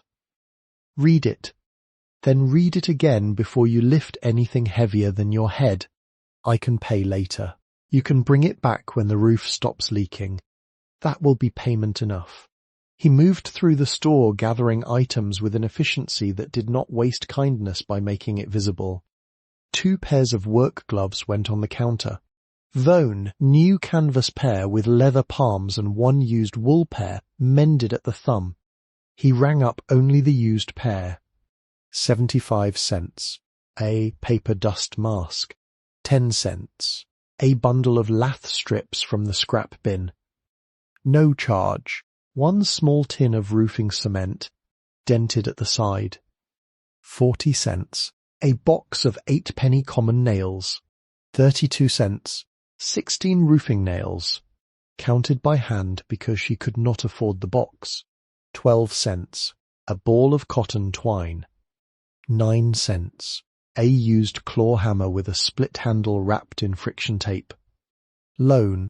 A stubby pry bar. Loan. A small folding rule with numbers worn pale. Keep. Matches. 4 cents. 3 candle ends from a box beneath the counter. Do not burn while sleeping. I do not want that written on my conscience. The total came to $1.82, though the pile should have cost more. Elias knew it. Nate knew she knew. He added a sack of bruised potatoes from behind the stove. Those are not hardware, she said. Neither are you. But here we are. She almost smiled. The movement felt unfamiliar and stopped before becoming visible. At the door. Nate called after her. Chimney first, if you mean to use that stove. Not second. Not when your hands get cold. First. Yes, sir, and if the flue is blocked, do not argue with smoke. Smoke always wins. She carried the supplies back through an afternoon sharpening toward evening. The bag was awkward, but its weight steadied her. When she reached Gray's court, Rufus stood behind his fence, watching. She held up the potatoes. Legal purchase, she told him. He sneezed again. The chimney became her first true work. The iron stove in the loft was a squat cylinder on 4 clawed feet, rusted along the seams but not cracked. Its door hung slightly off, and the grate inside had warped from past fires. The stovepipe rose 3 feet, then separated from the wall thimble, leaving a black crescent where soot had feathered the plaster. Elias spent an hour clearing the area around it, moving Puback's plaster and dry debris far enough away that 1 spark would not make an argument. She studied the chimney chapter in Nate's manual by fading light. The instructions were plain but stern. Inspect from below. Inspect from above if roof access is safe. Remove loose creosote. Check draft. Never burn against unknown blockage. Use a mirror. Use a weighted brush. Wear protection. Do not assume an unused flue is empty. She did not have a proper brush. She made one. From the lath strips, cotton twine, a length of wire found in the organ chamber, and a broken broom head. She fashioned a narrow scraping bundle tied to the old rope from the storage alcove. It was crude, but it could travel upward through the thimble and disturb whatever waited in the first bends. She wrapped the dust mask over her nose and mouth, tied the wool glove around her hair, and set the enamel basin beneath the opening. The first pull brought down grey dust. The second brought black flakes. The third released a rain of creosote so thick and bitter that she stumbled back coughing until her ribs hurt. Creosote had a smell unlike ordinary soot. Tar, burnt sugar, wet ash, and old danger. It clung to the tongue. It marked the skin. It turned the basin black in minutes. She waited for the air to clear, then returned. For 6 hours, broken across 2 days, she worked that flue. She scraped from below until her shoulders trembled. She climbed the tower stair to a service hatch that opened near the roofline and, lying flat across 2 boards she had tested one by one, angled a dented hand mirror toward the chimney pot. She could not reach the top safely, but she could see daylight after the 3rd hour. a pale coin far above the thimble. That meant the flue was not fully blocked. It did not mean it was safe. She kept scraping. A bird skeleton came down near dusk, then a nest of twigs, blackened at the edges. Then a hardened mass of creosote the size of a fist, glossy and sharp, striking the basin with a sound that made her flinch. She carried each load outside in the cold, dumped it away from the door, and returned with numb fingers. The dust mask failed early. She tied a damp strip of cloth over it and kept going. On the second evening, she tested the draught with a candle end. She held the small flame near the thimble. It leaned inward, not strongly, but enough. She watched it for a full minute, waiting for reversal. None came. She cleaned the stovepipe joint, packed the gap with foil she found behind the old stove, tightened it with wire, and seated the pipe into the thimble. It was not a finished repair. It was a winter compromise. The first fire was no larger than 2 hands cupped together. She used shavings from a broken pew back, 3 splinters of dry lath, and 1 match. The flame took slowly. Smoke filled the stove, hesitated, then rose into the pipe. Elias crouched in front of the open door, ready to smother it with the basin if it came back at her. It did not. The pipe ticked as it warmed. The stove gave off the smell of rust, dust, and awakening iron. When the flame steadied, she added 2 more sticks. Heat entered the room as a fact too modest for celebration. It did not warm the loft, not at first. It warmed the space 6 inches before the stove door, then a foot, then her hands held above her knees. She sat close enough to feel the skin tighten across her knuckles. After a while, the nearest frost withdrew from the nail-heads in the floor. A drip from the roof became quicker where air had changed. She boiled water in the chipped enamel basin, holding it on the stove with both gloved hands because the bottom rocked unevenly. Into the water she put 1 potato sliced thin with the pocket knife, a pinch of salt taken from a diner packet, and the last half of the apple after cutting away its bruise. It was not a recipe any book would defend, but hunger accepted it. The potato softened. The apple disappeared into faint sweetness. Steam touched her face. She ate from the tin cup with the knife tip because she had no spoon. The first hot meal in the loft took 20 minutes to finish and left her with a clean ache behind the eyes. She washed the cup with melted snow and set it upside down near the stove. Then she wrote "Chimney Temporary" in pencil on the back of the repair manual's first blank page. Beneath that she wrote, "Do properly when weather holds." After heat came inventory. Not treasure. Not yet. Work. Elias began in the front loft and moved clockwise because disorder needed a direction. She recorded everything that might serve. 6 pewbacks, 4 usable, 3 lengths of oak trim, smoke-stained, 1 crate marked candles, 1 enamel basin cracked, 2 hinge straps, 1 coil of brittle wire, 1 iron stove, 1 stovepipe compromised, 1 broom head, 1 roof leak over west window, Vone interior wall bulge, 1 good nail puller, found beneath plaster and rusted but solid. In the storage alcove, she found a tin of dried putty, a broken glass shade, 4 brass screws in a matchbox, and a bundle of rags so stiff with age they stood upright when leaned against the wall. Behind them sat 3 wooden stop knobs from the organ console, ivory labels yellowed but readable, burden, viola, tremulant. She held them in her palm, then wrapped them in cloth and placed them near the county envelope. Even loose and separated, they belonged to the instrument. The organ chamber required a slower inventory. She waited for late morning, when light entered at the best angle through the roof wound and 2 cracks in the boarded windows with the folding rule and pencil. She measured what she could reach without disturbing the main frame. The wind chest ran 14 feet along the rear wall, pine, with leather hinges along access panels. The bellows assembly was double-rise, collapsed with ribs intact on the north side and broken on the south. The feeder pedals had been disconnected. A square reservoir weight lay tilted in one corner, slate or stone under dust. The pipes stood in damaged ranks. Small metal trebles in trays, many bent at the mouths. Wooden stopped pipes along the rear, their caps swollen but present. A row of zinc bases, spotted white with oxidation. Copper pipes near the tower side, perhaps part of an older stop or later repair, their seams green in places but still noble in shape. She counted 63 visible pipes before giving up on accuracy. More stood behind fallen boards and dark framing. The console itself was gone from the main gallery below, or perhaps sealed beyond her legal reach. Only linkage remained near the chamber wall. Trackers, stickers, squares, arms, some broken, some still hanging in improbable alignment. She touched one wooden tracker lightly. It moved a fraction and answered with a click deep in the chest. Not dead, then neglected. There was a difference. On the fourth afternoon, while sorting fallen pipes by size, Elias noticed the anomaly. It began as sound. She had been testing small metal pipes for cracks by tapping them lightly with the pencil and listening for the response. A whole pipe gave a brief, clean ring.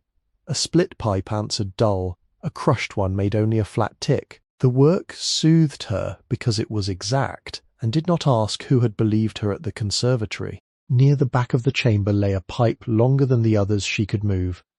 Not the great base itself, but a section or dummy length perhaps used in the facade or stored after a repair. It was copper, darkened brown and green, with a flared foot and a wide body. She expected it to ring low and open. It did not. When she tapped it, the sound stopped too quickly. She tapped again, nearer the mouth. Dull. Near the foot. Duller. She lifted it carefully and was surprised by its weight, too heavy for its size. Not enormously, not enough that a careless person would notice, but enough that the balance was wrong. Pipe metal should carry weight along its length, light for its appearance, especially if hollow and empty. This one pulled toward its lower third as though holding a second heart. She set it across 2 folded rags and examined both ends. The mouth had been dented but not sealed. The foot opening was clear for several inches, then blocked by a disc of cedar set farther in than any normal stopper should be, smooth, dark, and fitted with such care that soot had disguised its edge. She leaned close. Cedar, not pine. Not part of the original pipe body, the disc had a small mark burned near its centre, a circle crossed by 3 short lines, almost like a simple drawing of wind through pipes. Her hands became very still. A cedar disc inside a copper pipe was not accidental. She did not pry it out at once. Instead, she tested the pipe again, this time with the folding rule laid along its body. No seam showed near the disc. The solder line at the lower third had been polished, then darkened with age. Someone had opened the pipe, placed something within, and closed it so carefully that only sound had betrayed the work. She whispered Mr. Witt's old instruction without meaning to.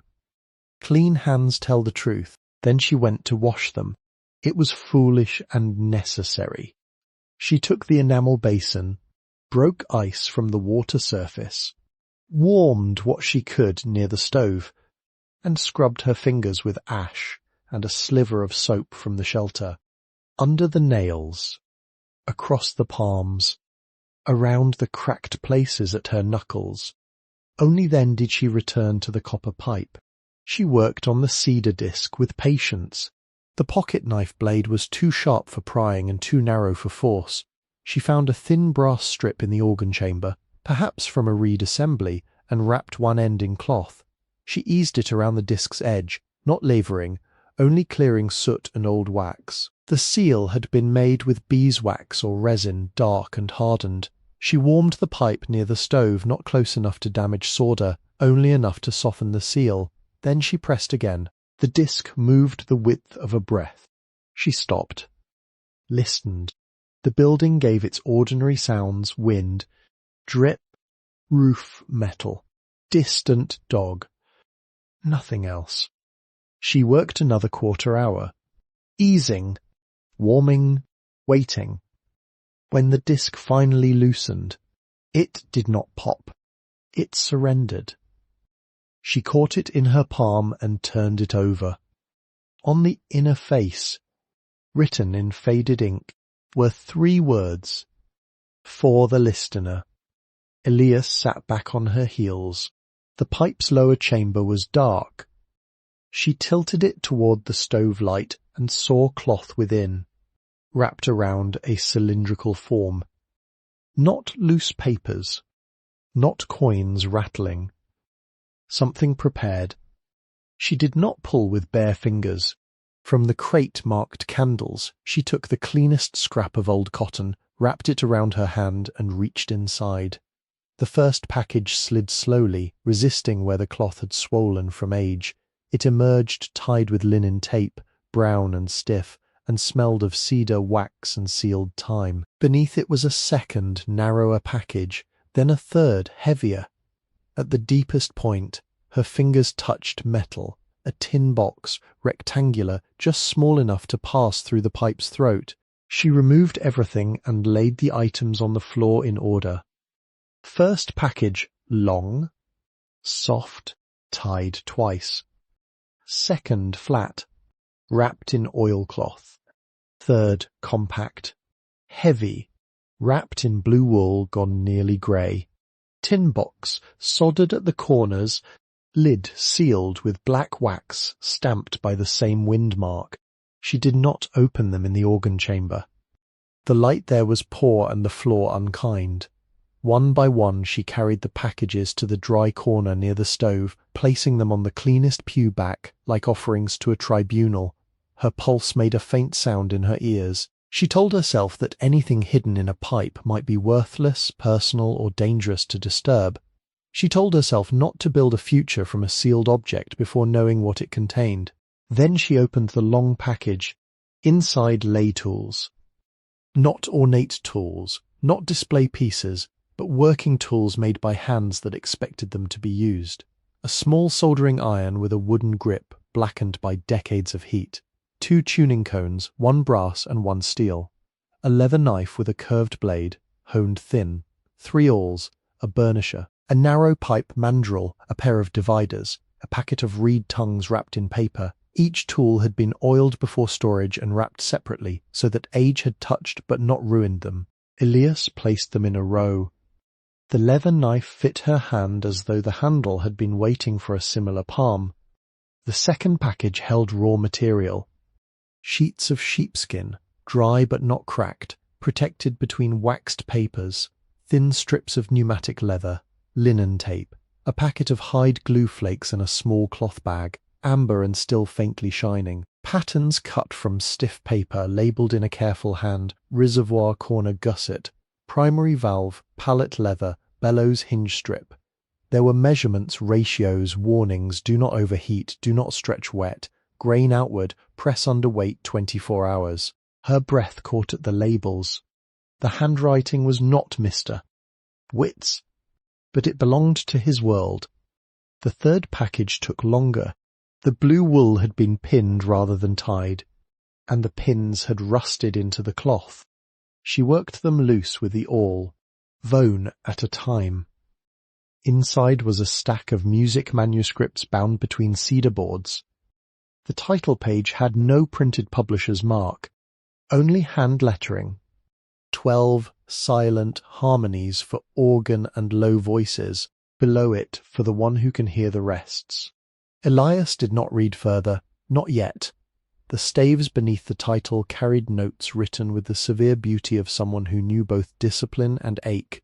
The bass lines moved slowly, not theatrically with spaces wide enough for breath. She closed the boards and set the manuscript aside, because the tin box remained, and because too many revelations opened at once could make a person careless. The wax seal on the tin box was hard. She warmed the knife near the stove, wiped it clean, and cut along the lid seam without breaking the stamped mark more than necessary. The box opened with a dry resistance. Inside lay several layers, folded paper, cloth packets, envelopes, and a smaller roll tied with black thread. On top was a note, in the same careful hand as the patterns. Count first. Read after. Elias obeyed. She cleared the pew board, washed her hands again, and began.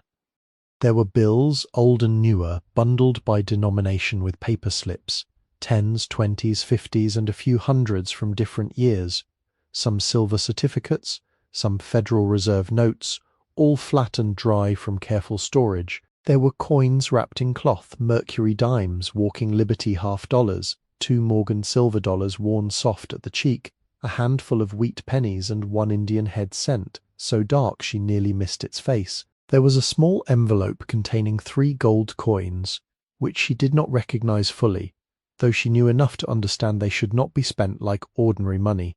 She counted on the floor because the pew board was too narrow. Not quickly, not greedily. She made stacks, checked each twice, wrote figures in pencil on the repair manual's blank page, then counted again when her hands began to tremble. The total in bills came to $45,000. The coins, by face value alone, added $19.63, though even Elias understood their worth in the world would not be measured so simply. Tucked beneath the last cloth packet was a small military medal on a faded ribbon wrapped in tissue. The bronze had darkened. The ribbon was brittle. On the back, engraved by hand, was a name, a unit, and the year 1918. She did not know the name. Not yet. At the bottom of the box lay an envelope, thick cream paper, sealed but not waxed. Across the front, ink faded,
Someone had written, "To the one who found this by listening."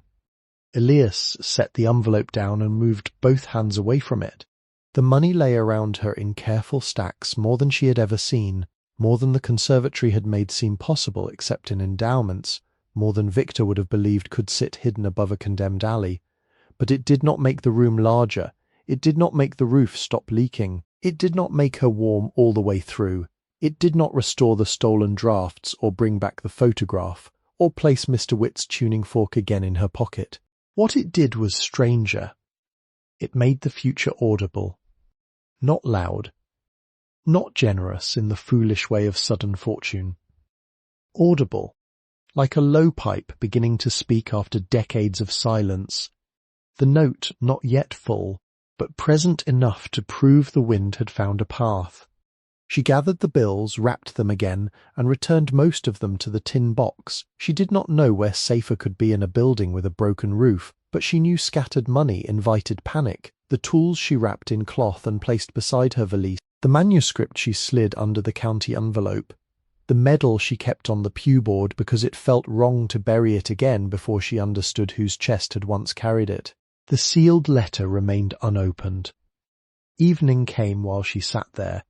The stove had burned down to red eyes beneath ash. The loft darkened. Outside, the city passed into its supper hour, plates and lamps and radiators belonging to other lives. Elias looked at the envelope until the letters blurred. She could have opened it then. Her hands were capable. The knife was near, the candle ends remained, but something in the instruction, count first, read after, had the gravity of a ritual. Counting had taken the day. Reading belonged to a mind not weakened by hunger, soot, fear, and cold astonishment. She folded the envelope in a clean cloth and placed it beneath the leather knife. Then she stood. Her legs had stiffened. She carried the medal in one hand and the lighthouse postcard in the other, though she did not remember picking up the card. Down the stairs she went slowly, locking the loft door behind her, then the service door, then the chain-link gate. The key moved easier now. Outside, the air was sharper than the loft, but cleaner. It entered her lungs with a sting almost medicinal. She walked past Rufus's fence. The dog was not there. At the end of Gray's Court, she turned toward the harbour instead of the library. Her body wanted food and heat, but the rest of her needed distance from the tin box and the letter. She walked until the streets opened, and the smell of salt grew strong. At the water, behind a railing near the working piers, she stopped. Casco Bay lay dark under a low winter sky. Ferry lights moved slowly across the water. A bell buoy sounded somewhere beyond sight, steady and hollow. Gulls had gone inland or quiet. Ropes knocked against masts in a rhythm no composer would write exactly, because exactness sometimes belonged only to weather. Elias held the medal until its cold passed into her palm. Then she placed it in her coat pocket beside the county key. She stayed there until her feet hurt too much to ignore. The envelope waited in the loft. The tools waited. The manuscript waited. Behind her, up the hill and through the service passage, the organ kept its ruined chamber, its split leather, its bent mouths, and its sealed bass pipe now opened after all those years. Elias looked once toward the city lights reflected in black water, and understood that some discoveries were not answers. Some were invitations with weight. Never trust the loudest note. Listen for the one that waits. Morning entered the loft as a grey presence before it became light enough to read. Elias woke with the letter still beneath the leather knife, where she had placed it the evening before, and for several minutes she did not reach for either one. The stove had gone out in the night. A skin of ice had formed in the enamel basin. Her breath rose and vanished above the quilt. Outside, the city was beginning again with the hard sounds of winter labour, truck brakes, a shovel scraping concrete, the blunt closing of a metal door somewhere below. She sat up carefully, because the floorboards near her hip had chilled her bones into stiffness, and fed 2 narrow sticks into the stove. The fire took after the second match. It was not warmth yet, only the promise of warmth, but she held her hands toward it and waited until her fingers belonged to her again. Then she unfolded the cloth. The envelope lay clean against the worn cotton. The handwriting across its face had looked merely careful the night before. In morning light it became something else. The letters leaned forward slightly, disciplined but not severe. Each downward stroke pressed darker than the upstroke. Whoever had written it had used a fountain pen with a fine nib and a steady hand. There were no flourishes except in the capital T, which opened like a gate. Elias had seen that capital before. Not on anything she owned now. Those things had been taken or lost. But in the memory of a photograph kept inside a grammar book, in the labels on paper patterns described during Saturday lessons, in the way Mr. Witt had once shaped a word when guiding her fingers over a diagram, there had been kinship with this hand. Not the same hand. Earlier, related, a family habit of ink. She placed the envelope on the pew board, warmed the leather knife in her palm without using it, then slid one finger under the flap and opened it along the place where the glue had already weakened with age. Inside were 9 pages, folded twice. She smoothed the first page, touched the top line once, and began to read, "My dear one, whoever you are, If this packet has come into your hands, then the pipe has done its duty. And so have you. I hid these things where a thief would not think to look and where a hurried man would not care to listen. The one who found them was either desperate, patient, or trained by silence. Any of the three may be enough. I write from a boarding room in Boston, Massachusetts, near Massachusetts General Hospital, where Dr. Edwin L. Carver has told me with a kindness I did not request that the weakness in my lungs is not winter bronchitis and will not mend with spring. He is a good doctor. I do not blame him. He has given a name to what my body already knew. I have perhaps 6 months, perhaps less if the damp weather keeps hold. My name is Miriam Whitcomb Vale, born in 1888 in Portland, Maine, daughter of Samuel Whitcomb, organ builder, and Elias Mercer Whitcomb, seamstress, pipe shade carver, and the steadiest hand in our shop. My grandfather, Asa Whitcomb, came down from Wiscasset in 1849 with a chest of tools and a letter from a Methodist minister who needed a reed organ made to behave. Asa's wife, Catriona Bell, came from St. John, New Brunswick, with a voice too low for parlour singing and a patience that made rooms settle around her. Their son Samuel learned metal pipework from a German voicer named Matthias Ruhl, who had worked in Baltimore before the war between the states scattered his trade. Samuel married Eliza Mercer in 1883, and she brought to the shop not money but judgment, which is harder to earn and easier to waste. We were not famous builders, remember that first. We repaired what others dedicated. We climbed ladders after weddings, after funerals, after Easter lilies had wilted. After trustees had gone home proud of inscriptions, we stitched bellows, replaced pallet leather, regulated trackers, patched wind trunks, and softened reed tongues that had grown sharp with neglect. If a pipe organ is praised, the builder's name is spoken. If it endures, the repairer's name is forgotten. There is no shame in that.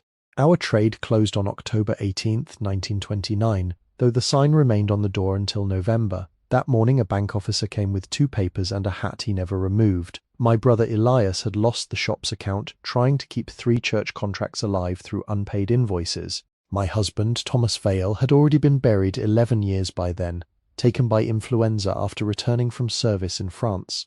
My son Daniel, who was 9 when his father died, had left for work on the railroad and wrote less often each year. My youngest brother Joseph, who carried dispatches in the Great War and came home with a cough that never left him, died in 1924 with the sound of shelling still waking him at night.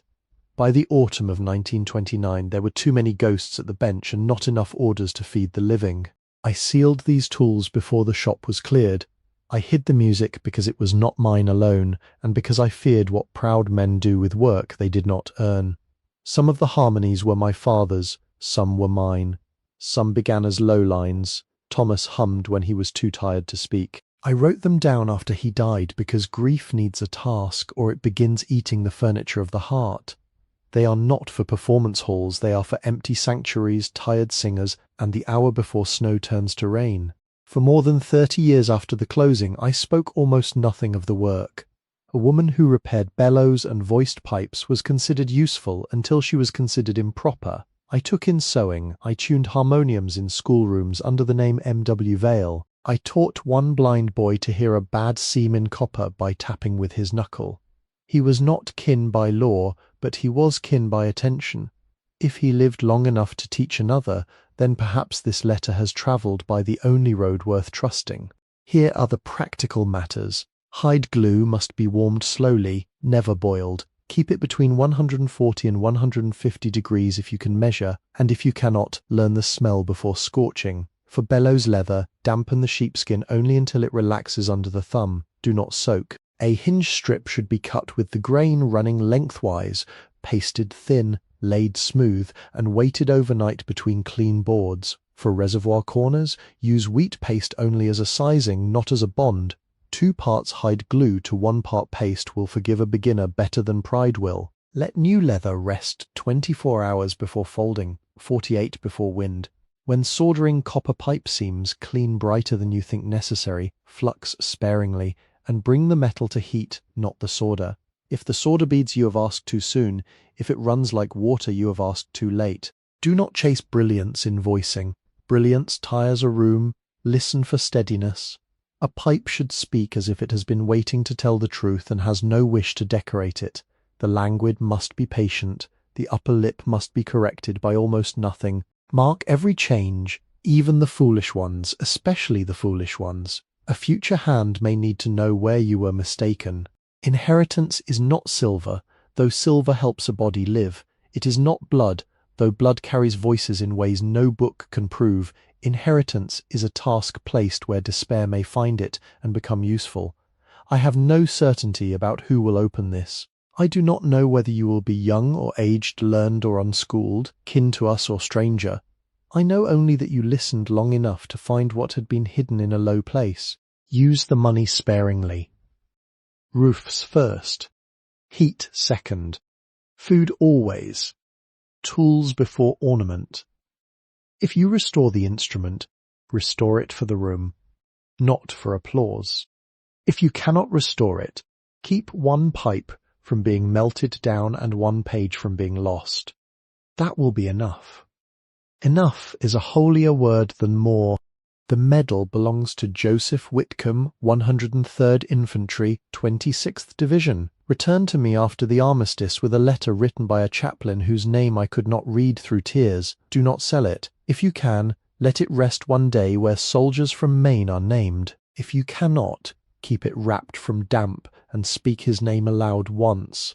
A name spoken honestly is a small burial. You may find near the back of the property a walnut tree marked by an iron horseshoe grown nearly into the bark. My father nailed it there in 1903 when the rear shop roof was raised and said the tree would outlast every one of us. Under that tree we buried shavings from the first pipes we made after the shop became our own. I have not seen it in many years. If it still stands, greet it for me. The house is not empty. It has been waiting. You're welcome here.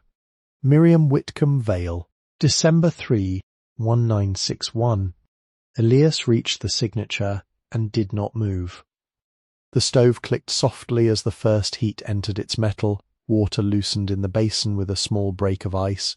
Somewhere in the organ chamber, a pipe answered the warming air with the faintest contraction. The pages lay beneath her hands, not heavy, but weight-giving. They held a woman's breath across decades, and the room seemed altered by the fact that breath had arrived intact. She read the letter a second time. Not because she had failed to understand it, but because the first reading had opened too many doors at once. The second allowed each room to appear. Boston, the doctor, the shop, the bank officer with his hat on, the husband returned from war only to be taken by sickness, the brother still hearing shell fire, the blind boy taught by touch and sound, the warning about proud men and stolen work, the exact heat of glue, the mercy hidden inside instruction. When she finished, she folded the pages along their original creases. She did not improve them, she did not press them flatter than their maker had left them. She followed the old lines, page against page, as if obedience in this small matter could keep faith with the hand that wrote them. The envelope she saved, the broken seal she saved, even the sliver of dried glue from the flap she brushed into the tin box, not because it mattered to anyone else, but because waste felt wrong in the presence of such care. Then she stood and put on her coat. The back way down the stairs had become less frightening through use, though not safe. She descended with one hand on the wall and the other around the folded letter inside her pocket. Outside, the service passage had brightened under a pale winter sun. Snow along the alley edge had crusted and taken soot from her shoes. Rufus watched from his fence, silent for once, his muzzle resting between two links. She went past him and along the rear wall to the place where the walnut trees stood. The largest tree was the one she had noticed first, leaning above the passage as though listening to the buildings on either side. Its bark rose in dark ridges. Frost had settled in the grooves. At chest height on the alley side, half hidden by a swelling seam of wood, was an iron horseshoe. The tree had grown around it slowly, year by year, drawing the iron inward until only the curved back and two nail holes remained visible. Elias removed her glove and touched it. The iron burned cold against her fingers. There was no ceremony prepared for such a moment, and perhaps ceremony would have lessened it. She stood beneath the bare branches while traffic passed a block away, while someone slammed a dumpster lid, while a dog barked and was answered by another. Ordinary sounds, living sounds. Her hand remained on the horseshoe until she could no longer feel the difference between iron and skin. "Mrs. Vale," she said at last, barely above breath. The name disappeared into winter air. Near the base of the tree, where snow had thinned against the trunk, she found darker earth mixed with old shell-like fragments, not shells, shavings perhaps, or pieces of pale wood worn down by time, until they looked like the remains of something once curled and delicate. She did not dig. The letter had not asked her to. Some places are marked so a person will stand there, not take from them. She returned to the loft more slowly than she had left it. Inside, the fire had nearly failed. She fed it lath scraps, then one broken pew shaving, and watched the flame climb again. The candle ends from Nate's store lay near the crate, 3 pale stubs, one with a wick buried under wax. She remembered the empty crate marked candles, and the woman who had written by lamplight in a boarding room. Without deciding to make an altar, Elias cleared a place on the pew board. She set down the letter, the leather knife, the tuning cones, the medal, and one candle stub. The match flared sulphur yellow, and briefly showed every soot mark on her fingers. She held it to the wick. The candle resisted, sputtered, then caught. Its flame was small and imperfect, leaning whenever wind crossed the loft through the roof wound. Yet it changed the room more gently than the stove. Fire for heat makes survival. Fire for seeing makes witness. By candlelight, the tools looked less like objects and more like a sentence interrupted. The soldering iron lay where her hand could reach it. The awls, lined by length, cast thin shadows. The sheepskin patterns waited beneath the manuscript boards. The medal, dark on its faded ribbon, held no shine except along one rubbed edge. Elias placed her palm flat on the floor beside them, feeling the boards beneath her, the cooled damp in the grain, the slight vibration of trucks passing beyond the stone walls. She thought of the small kindnesses that had carried her here without announcing themselves as rescue. Mrs. Pelletier straightening newspapers slowly enough for Elias to read the municipal notice and telling her the office hours without pity. Bernard in the truck cab, handing over wool socks as if foot warmth were a practical matter and not a mercy. Mrs. Barrow placing a peppermint on the county envelope, after warning her with all the severity the law required. Nate Madden writing her name in the ledger before she had proved she could pay and giving her a repair manual with a torn blue cover. None of them had changed her life with speeches. They had opened one door, handed one object, withheld one judgment, extended one line of credit. The chain between those gestures was so thin it might have been missed by anyone looking for grand design, but Elias could hear thin things, a tracker rod, a hairline crack, a low note waiting under stronger noise. Kindness. She was beginning to understand, often worked at that same pitch. And maybe you know something about that? 2. Maybe someone once left a porch light burning when you had to come home late, or put food in a bag without asking you to explain yourself, or spoke your name in a room where others had made you feel invisible. Maybe the kindness was so small at the time that you almost dismissed it, yet years later you still remember the cup, the ride, the dollar, the clean towel, the steady hand on a door. If there is such a memory in you, write it down in the comments, not for praise, not to make it larger than it was, only because small mercies deserve witnesses, and because someone watching tonight may need to remember that a single careful act can travel farther than the giver ever sees. The candle bent, recovered, and burned on. Elias took the folded letter and placed it inside the tin box, not at the bottom where it had been, but on top. The money remained beneath, wrapped again and tied. The coins stayed in their cloth packets. The medal she did not return to the box. She wrapped it in the cleanest part of the blue wool and set it beside her sleeping place, close enough that if the roof failed in the night, her hand would find it. The manuscripts she did not read. That surprised her. Their title had entered her mind again and again, the promise of low voices and silence shaped into harmony. But the letter had changed the order of need. First the building, first heat, first food, first a dry roof and work done without vanity. Music could wait. If it had waited this long, it did not require one more hungry evening to prove devotion. She made another list on the manual's blank page. Roof leak, door sill, stovepipe proper, food, lock, dry storage for papers. Ask Nate about tarps. Ask Mrs. Barrow about archive. Find cemetery for Joseph. Do not spend without ledger. The last line she underlined once. Do not spend without ledger. The act of writing steadied her, so did the practical shape of the letters. Despair had no clean edges, but work did. Work could be measured, listed, priced, attempted, failed, and attempted again. She had been given money, yes, but more than that, she had been given sequence, roofs first, heat second, food always, tools before ornament. The instructions settled over the room like boards laid across a weak place in the floor. By late afternoon, clouds closed over the city. The loft dimmed. She carried one crate into the organ chamber and placed it upside down near the wind chest, not to begin repair, only to sit near the instrument without disturbing it. The chamber smelled different after the pipe had been opened, less sealed perhaps, or perhaps she had changed. The great bass throat stood empty now, its cedar disc wrapped and placed safely by the tools. She touched the edge of the pipe with 2 fingers. Not yet, she said. The words did not echo. They entered the ruined chamber and stayed there. Back in the loft, she warmed the last potato with melted snow and ate half, saving half for morning. She did not go to the shelter. She did not go to the library. The day had made the loft more than a hiding place, though not yet a home. It was a charge. That word came to her from courtrooms, churches, hospitals, and workshops. Something entrusted, something not owned merely because a paper said so.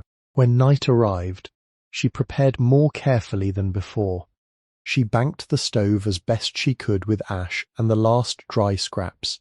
She placed the tin box beneath a loose floorboard in the interior corner, then covered the place with the crate and her valise. The letter, after much hesitation, she kept inside her coat, not from fear of theft, but because the pages seemed too newly alive to leave alone in the dark. The tools she wrapped in cloth and slid beneath the quilt beside her. Before lying down, she took the candle stub and pinched the flame between a damp finger and thumb. Smoke rose in one slender line. The smell of extinguished wax mingled with soot, leather, and faint wintergreen from the peppermint wrapper she had saved without noticing. Elias lay on her side facing the organ chamber. The doorway was black. Beyond it stood pipes that had known hymns, funerals, weather, neglect, and one secret kept inside copper until the right kind of listening found it. She placed one hand over the folded letter in her coat. The other rested on the wrapped medal. Outside, the wind moved through the walnut branches and brushed the tower stones. Inside, the building settled around her with its careful, damaged sounds. The cold remained. The hunger remained. The roof still leaked. Nothing had been fixed by reading the letter. But the room was no longer empty. The first snow that mattered came on December 8th, 7 inches by noon, and another 2 before dark. It did not fall gently. It came slantwise from the harbour, hard-grained and restless, striking the boards over the windows and finding every opening in the roof. Elias woke to cold flakes on her cheek and a wet line across the quilt, where meltwater had followed a ceiling crack, dropped from the lath and spread with patient accuracy. The tin cup had filled halfway during the night. The enamel basin had overflowed. The manuscript boards, wrapped and stored beneath the interior floor plank, were dry. That was the only mercy she allowed herself to count before standing. The roof could not wait any longer.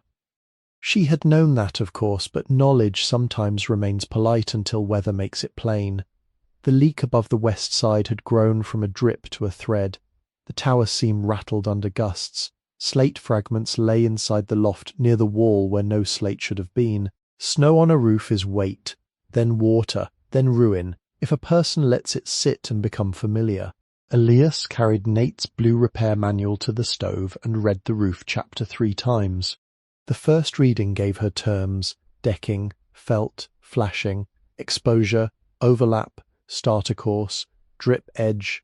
The second gave her sequence, secure ladder, inspect rafters, remove failed slate, patch decking, lay felt from bottom upward, nail high and true, overlap with care. The third gave her warnings, and warnings mattered most. Do not step where you have not sounded. Do not trust a roof from inside alone. Do not work in wind. Do not carry more than one hand can drop safely. She made calculations in pencil on a flattened county envelope. The failed section measured roughly 6 feet wide by 9 feet long, though the rot extended beyond what the eye first admitted. The slope was steep enough that loose materials would slide if set carelessly. She could not afford slate, not now, not in winter, and she would not pretend otherwise. Nate suggested asphalt shingles for the temporary patch, dark 3-tab, not pretty, not historical, but watertight, if laid right.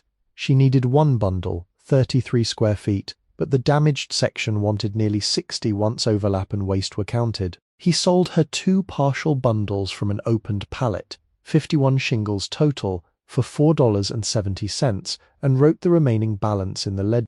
£15 felt came in a torn roll from the back room. Still good if you keep the tear uphill, Nate said. She bought 2 pounds of galvanized roofing nails, 1¼ inch, a handful of 2½ inch deck screws for sistering wood, and a short length of step flashing scavenged from a renovation job. The total made her stomach tighten, though the tin box beneath the floor could have paid it without blinking. She wrote every cent in the ledger she had begun on the manual's back pages. Money hidden for decades deserved exactness. When Nate saw the list, he went into the storage room and returned with a roofing hatchet. The handle was ash, dark with hand oil. The head had a square hammer face, a hatchet blade, and an adjustable gauge worn nearly smooth from use. A notch near the grip had been mended with copper wire. "Belonged to my mother's brother," he said. "He roofed half the West End after the '78 storm. He is dead, and my sons prefer nail guns. I cannot buy that. I did not offer to sell it." She placed both hands around the handle. "It should stay in your family. It is staying in use. That is nearer the point." He gave no speech with it. That was his way. He handed over weight and expected work to answer. The skilled help arrived the next morning without being asked, though Nate's hand was likely behind it. Elias heard a knock on the service gate, 3 measured strikes against metal. When she climbed down, a man stood in the alley wearing a green wool cap, a canvas coat patched at both elbows, and boots with tar in the seams. He was narrow as a rake handle and slightly bent, but the eye he turned upward toward the tower was clear. "Name's Silas Pike," he said. "Used to roof. Don't now." Elias waited. "Nate says you've got a hole." "Yes, sir." "I won't take pay. I have to offer." "You did." That ended the matter. Silas did not come inside until he had walked the perimeter, studied the alley, the wall, the chimney, the slope, and the service access. He tested the ladder Nate had loaned by bouncing it once under his own weight, then looked at Elias's shoes and shook his head. "No roof in those. They are what I have. Then you don't step where I don't say." For 11 days, weather permitting, they worked the damaged roof. Silas taught in fragments, never more words than needed, never softening a correction that could prevent a fall. He showed her how to sound roof decking from below with the hammer handle, then from above with the hatchet pole. A rotten board did not merely sound dull, it swallowed the strike. He taught her to read nail heads, rust trails, lifted edges, and old water paths. He made her scrape snow from a working area before touching tools. He made her tie the hammer to her wrist with twine after she nearly dropped it into the alley. The first repair was not shingles. It was structure. A rafter near the west roof wound had cracked where fire and water had weakened it. Silas called it tired, not broken, which Elias understood as mercy but not permission. They sistered a new length of pine alongside it, 6 feet long, seated tight against the existing rafter, glued where dry wood met dry wood, then fastened with deck screws set in staggered pairs every 16 inches. He made her pre-drill the holes because old wood splits when hurried. "Not there," he said. She shifted the bit. "Why?" "End grain." She looked again and saw the faint check running ahead of the screw line. "Here, better." Miniature lessons accumulated until her hands began knowing them before her mind finished naming them. Chalk line came next. Silas snapped it once against the felt to show the first course. A blue line appeared across the dark paper, exact and almost beautiful. Elias had thought a roof was made by covering a hole. Silas made her see it was made by obeying water. Every overlap was a refusal to let water choose its own downward path. Every nail placed too low became a future leak. Every shingle crooked by a thumb's width invited weather to keep arguing. When she drove the first roofing nail, it stood high. Silas leaned close. "That nail's proud." She looked at it. "Pull it." She pulled it.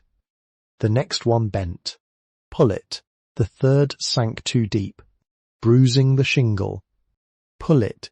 By afternoon she understood his rule of 3 strokes, first to set, second to drive, third to finish flush without biting. It sounded simple only to people who had never worked, numb, hungry, balanced on a roof above a condemned stair. Set, drive, finish. The hammer began to speak through her wrist. When she struck badly, the roof told her. When she struck well, the sound was short and settled. Cold made every task longer.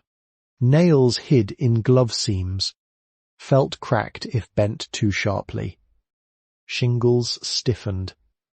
Her nose ran and froze at the edge of the scarf.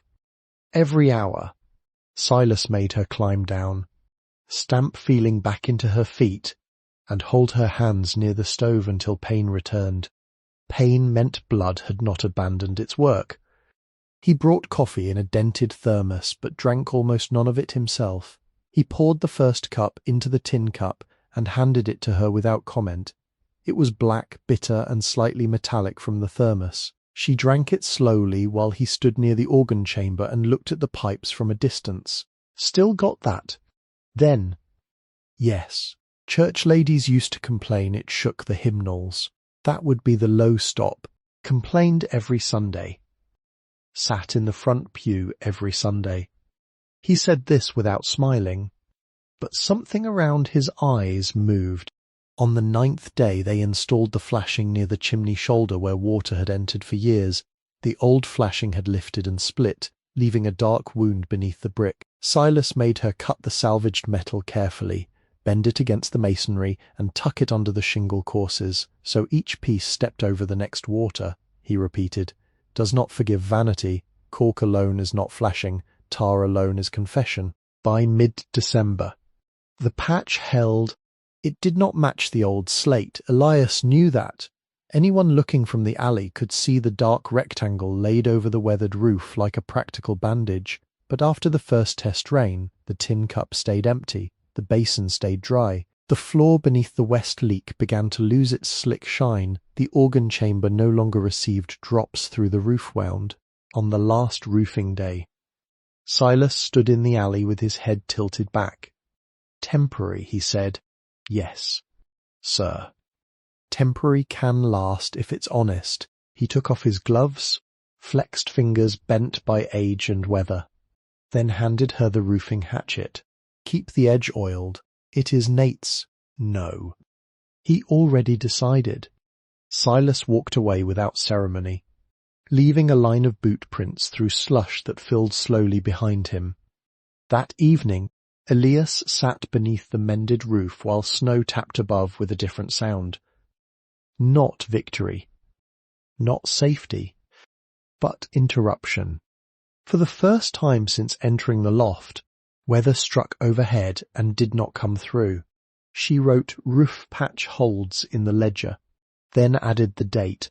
January entered through the chimney before it entered the calendar. The test fire that had carried her through the first weeks had always been temporary, and temporary things have a way of becoming dangerous if gratitude makes a person lazy. The stovepipe drew well enough on mild nights, poorly in hard wind, and once, before dawn on New Year's Day, smoke pressed back through the door and filled the loft with a bitter haze that woke her coughing. She opened the stair door, let cold air charge in, and sat wrapped in the quilt until the smoke thinned enough to see the stove again. By morning, she knew the chimney was next. Outside, the brick stack rose from the vestry side, red once, now dulled by soot, salt, and time. Several bricks near the top had begun to spall, their faces flaking away in thin curved scales. Mortar had powdered from the joints. When she pressed a gloved finger into one bed joint from the roof hatch, the old lime crumbled like stale cake. The sheet metal cap rattled loose in wind and had trapped moisture against the crown. If left another winter, the stack might shed brick into the alley or collapse inward, blocking the flue she depended on for heat. Nate listened to her description without interrupting. Portland chimney, he said. Salt air. Freeze-thaw. Bad cap. He walked her to the masonry section at the back of the hardware store, where bags of mortar mix leaned against the wall and metal trowels hung by size. She reached for a modern pre-mixed bag. Nate stopped her with 2 fingers on the shelf. Old brick wants lime. He explained the difference in plain terms, drawing lines with a carpenter's pencil on a scrap of cardboard. Hard Portland cement against soft historic brick could trap moisture and break the brick faster. Hydraulic lime would set in damp cold and move more kindly with old masonry. Fireclay belonged near heat. Sand gave body, too wet, and the joint failed. Too dry, and it would not bond. The mix he recommended was modest and specific. 2 parts natural hydraulic lime, 1 part fine screen sand, ½ part fireclay for the inner throat repairs, water added slowly until the mortar held a ridge from the trowel without slumping. For exterior repointing above the roofline, no fireclay in the outer joints unless heat demanded it, pack deep, tool concave. Keep from freezing while curing, work only when the brick was above freezing, or warm the area with patience. Can't do the top proper until spring, he said. But you can save what's loose and seal what's killing you. He sold her a pointing trowel with a worn tip, a joint rake, a stiff brush, a small bag of hydraulic lime from a torn sack, 3 pounds of fireclay weighed into brown paper, and 2 buckets of screened sand from a pile behind the store. The sand was damp and heavy. Caleb, a teenage boy sweeping the back room, carried 1 bucket to the door before she could refuse. My mother said to help, he said, eyes fixed somewhere near her shoulder. Elias thanked him. He shrugged, as if gratitude were an awkward coat. The chimney took 3 weeks because winter allowed nothing quickly. She began from inside, cleaning the stove connection properly this time. She removed the wire and foil patch, scraped the thimble clean, and brushed creosote from the reachable flue until her arms ached. Then she climbed to the roof hatch during the warmest hour of the day and worked on the stack from the safest position Silas had shown her, tied off with rope to an interior beam he had declared adequate for not dying, if used sensible. The first task was removing loose mortar. Not all mortar, only what had failed. The joint rake made a dry rasping sound as she drew it along the bed joints. Powder fell onto the roof patch and darkened the shingles. She brushed each joint clean with the stiff brush, then misted the brick lightly with water so the old masonry would not drink the new mortar too fast. The spray bottle had once held window cleaner and now smelled faintly of vinegar, no matter how often she rinsed it. Cold fought her hands. Even in gloves, her fingers went numb every 15 minutes. She set a kitchen timer borrowed from Nate beside the hatch. When it rang, she climbed down, held her hands near the stove, and waited for the pain to return. The pain came as needles first, then heat, then a deep ache in the knuckles. She learned to welcome it without drama. Numb hands drop tools, hurting hands can still work. Mixing mortar became its own lesson. She used a cracked dishpan, measuring with a tin can marked by pencil lines, 2 cans lime, 1 can sand, ½ can fireclay when repairing the inner joint near the thimble, dry mix first until the colour evened, water in spoonfuls, not pours, turn, press, fold, let it rest 10 minutes, knock it down. Add only what was needed. The mortar should cling to the trowel when lifted sideways, Nate had said, like a tired bird that still intends to fly. Her first joint was poor. She overfilled it, smeared the brick face, and had to brush it back before it set. The second was too shallow. By the fifth, she began to feel the motion. Load the edge of the pointing trowel, press deep into the joint, pack from back to front, then strike smooth with the rounded end of an old spoon because she did not own a proper jointer. Concave joints shed water better, flat joints invited it to sit. The chimney taught humility more sternly than the roof. A shingle showed mistake quickly. Mortar concealed error until weather found it. Elias slowed down. She worked in sections no larger than her patience. Some days she completed only 6 bricks before cold and wind drove her inside. Some days she did not climb at all but repaired the interior connection, cut a new pipe collar from scrap tin, and sealed gaps around the thimble with fireclay mortar pressed carefully into place. On the coldest day, when the air held in the low 20s and never softened, she sat beside the stove with the repair manual and Miriam's letter open together. The technical instruction from one woman and the hardware counsel from one living man met on the floor between them. Heat, ratio, rest, patience. Do not ask materials to become what they are not. She read the line about bringing the metal to heat, not the solder, and understood that masonry was no different in spirit. The new could not simply sit on top of the old like an accusation. It had to join without forcing itself into hardness that would destroy what remained. Never trust the loudest note. Listen for the one that waits. The sentence came back while she held a trowel loaded with lime mortar, hearing beneath the scrape the softer sound of a joint filling properly. It was not music, but it had pitch. Hollow where void remained, dense where packed, clean when struck. Late January brought a test day. The sky had cleared after 2 days of brittle cold. Sun touched the chimney bricks for nearly an hour, and the wind came from the north instead of driving straight into the flue.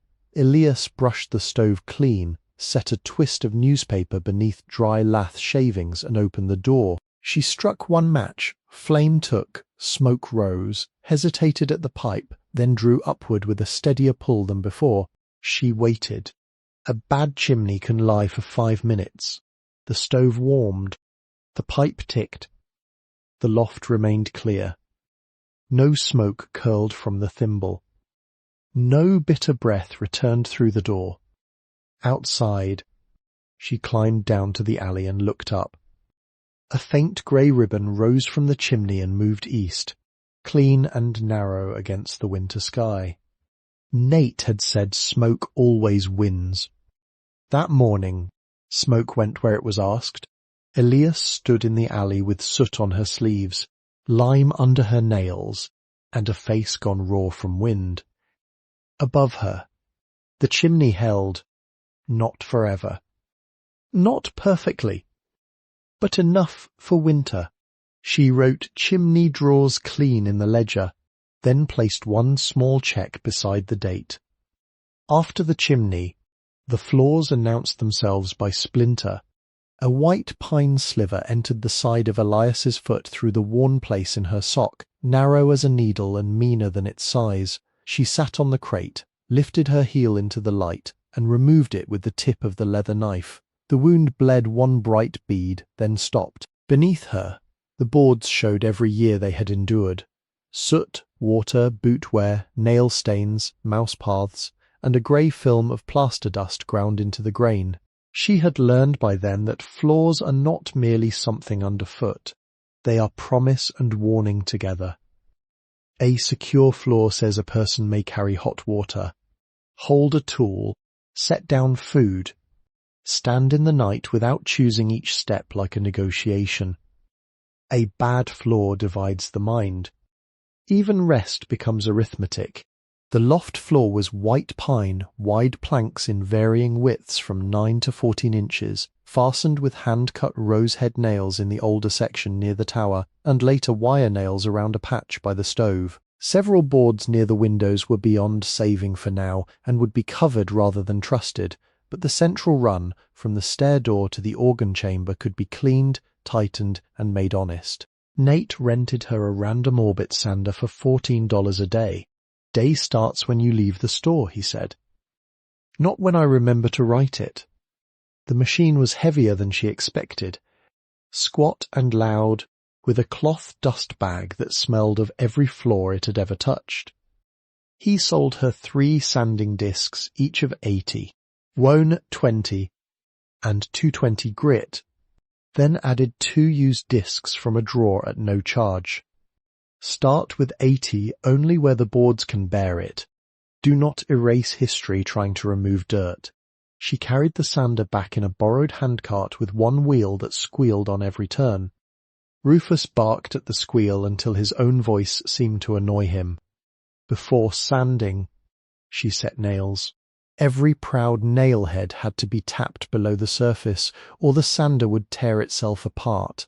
She used a nail set Nate had loaned and worked plank by plank, kneeling until both knees bruised. The rosehead nails were beautiful in their irregularity, each one like a small dark flower pressed into pine. She refused to drive them deeper than needed. They had held the room longer than anyone alive had remembered the room existed. The first pass with 80 grit filled the loft with noise. Not music, not close. The machine roared in a blunt circle, pulling against her hands as if eager to escape discipline.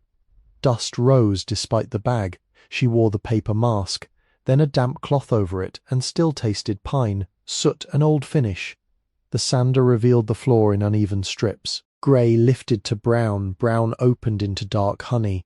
Near the stove, heat and soot had driven the grain almost mahogany. At the centre of the room, where feet had crossed for decades, the boards glowed with a worn satin depth that no stain could honestly imitate. She did not sand every mark away. Burn scars remained where the wood had charred too deep. A black crescent near the wall stayed as witness to the roof fire. Nail stains spread like small storm clouds. The goal was not youth. The goal was cleanliness, safety, and enough smoothness that bare hands could work without splintering. The second pass, with 120 grit, changed the sound. The machine no longer fought as much. It hummed with a finer impatience. Elias moved slower, overlapping each pass by a third, keeping the cord over her shoulder so it did not drag through dust. She stopped every 15 minutes to empty the bag into a pail outside. The dust was pale gold and grey mixed together. She saved some in a jar without knowing why, perhaps because the floor's first clean breath seemed wrong to throw away entirely. The third pass, 220, was nearly tender. By then her shoulders shook from hours of holding the sander steady. The rented machine had rubbed a raw place at the heel of her palm. Her ears rang after she turned it off, but the boards under her knees had changed. When she ran her hand along them, the pine no longer caught at her skin. It felt open, not polished. Open. Finishing required oil. She could not afford the finest products, and would not seal damp history under plastic shine. Nate measured tung oil and boiled linseed oil into separate labelled jars, then advised a practical compromise. First coat thinned tung oil for penetration. Second and third coats a linseed tung blend wiped thin, never puddled. 48 hours between coats, if the weather stayed cold and ventilation was poor. Rags laid flat to dry, never balled. Oil rags can burn a place down while a fool sleeps. She took that warning so seriously that Nate looked almost pleased. The first coat darkened the floor at once. Pine drank greedily where weather had opened it. The dark honey deepened. The mahogany near the stove grew richer, red-brown beneath the soot shadows. She worked on hands and knees with a folded rag, rubbing oil along the grain, wiping back what did not enter. The smell filled the loft, nutty, warm, faintly grassy, mingled with smoke from the stove. For the first time the room held a scent that belonged to repair rather than damage. The second coat went on 2 days later. The third after another 2. Thinner than both before it. During the cure, she walked only on planks laid across the edges and kept the stove low to avoid cooking the finish. Light from the boarded windows touched the floor differently now. It no longer vanished into dust. It rested on grain. Then came the bad morning. It had no grand cause, no collapse, no fever, no letter from the past, just accumulated cold hunger work and the body's quiet refusal to be used like a tool without rest. Elias woke before dawn and could not make her hands close around the matchbox. Her fingers moved, but slowly, as if the message had to travel through deep water. The loft seemed too large, the roof still too fragile, the organ too ruined, the ledger too exact. Even the floor she had made safer looked back at her with the weary knowledge that everything finished revealed 10 things untouched. She sat for an hour without lighting the stove. Then she put on her coat and left. She did not go to the library, the hardware store, or the clerk's office. She walked west and then south toward the marshy edge beyond the denser streets, where winter grasses stood tan and stiff above black water. The day was overcast, the kind that made distance flatten. Snow lay in old ridges near the road. Her breath came rough but steady. At the marsh, a great blue heron stood in the shallows. It should have looked out of season. Too slender for the cold, too deliberate for such weather. Yet there it was.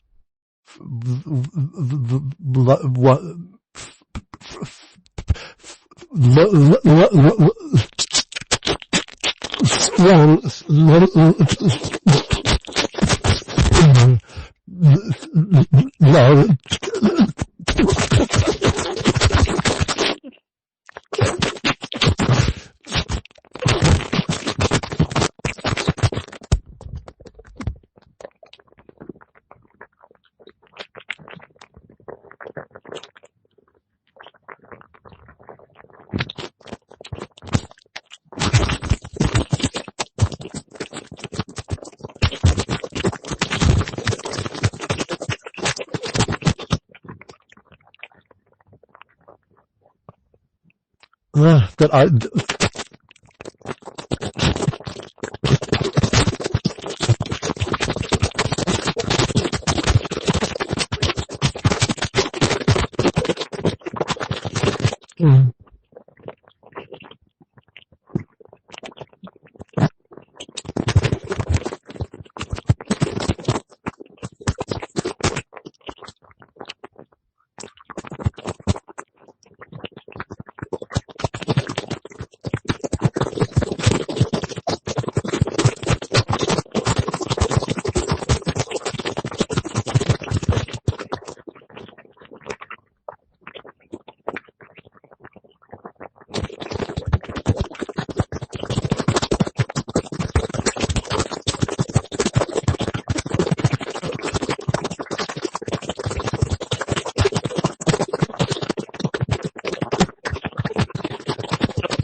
Head drawn back, watching water with a patience that made all human urgency seem poorly tuned. Elias stopped far enough away not to disturb it.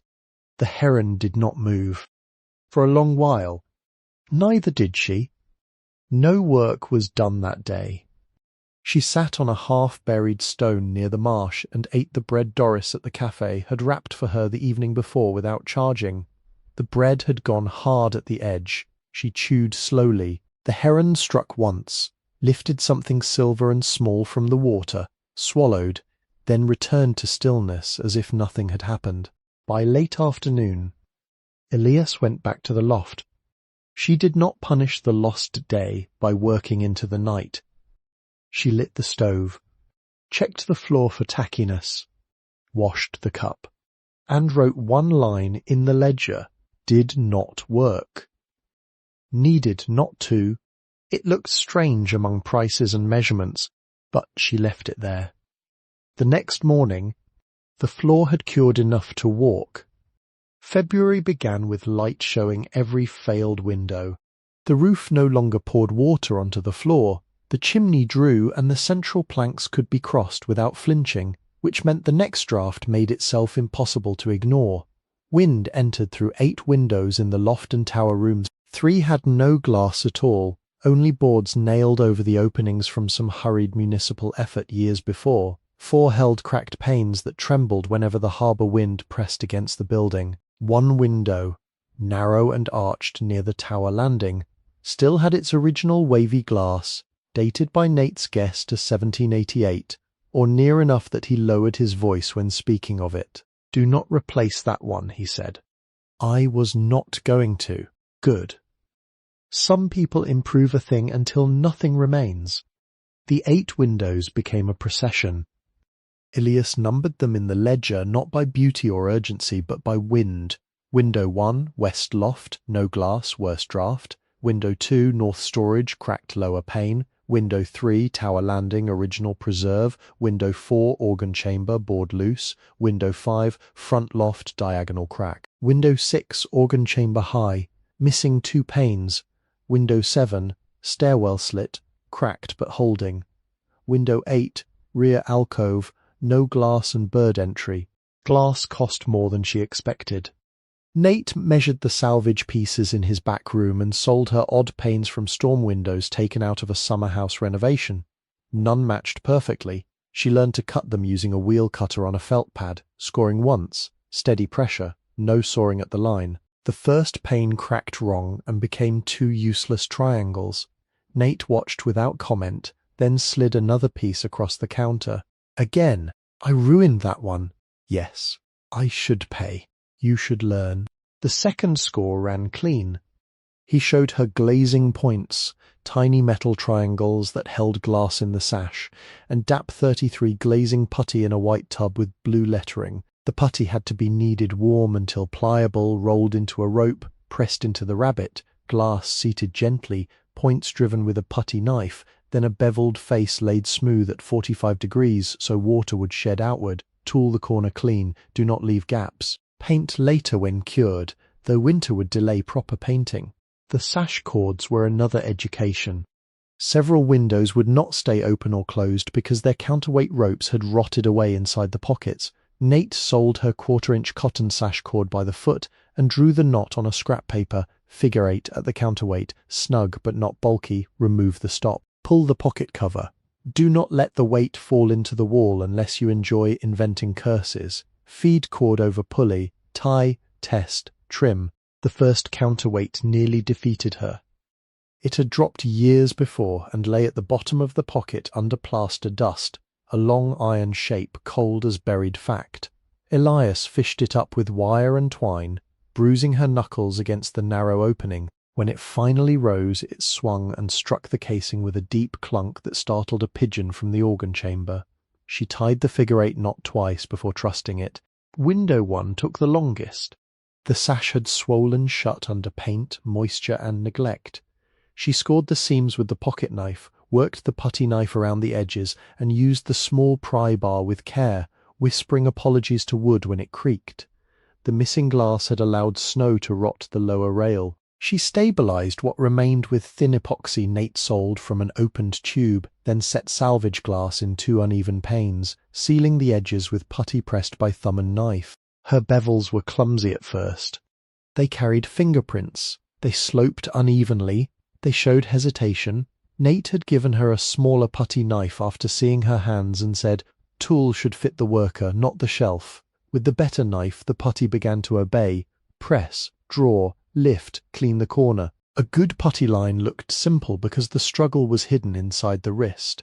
Window 2 was cracked but almost grateful. The lower pane came out in one piece after she softened the old putty near the stove. She saved the cracked glass for small repairs. Beneath it she found a dead wasp nest, 2 pennies from 1974, and a strip of newspaper used long ago to stop a draft. The headline mentioned a snow emergency and a mayor whose name meant nothing to her. She folded the newspaper and put it in the crate with other fragments, not from sentimentality exactly, but because a building's small papers were part of its speech. The original tower window she did not remove. She cleaned it with warm water, vinegar, and a cloth made from her ruined blouse. The glass distorted everything beyond it.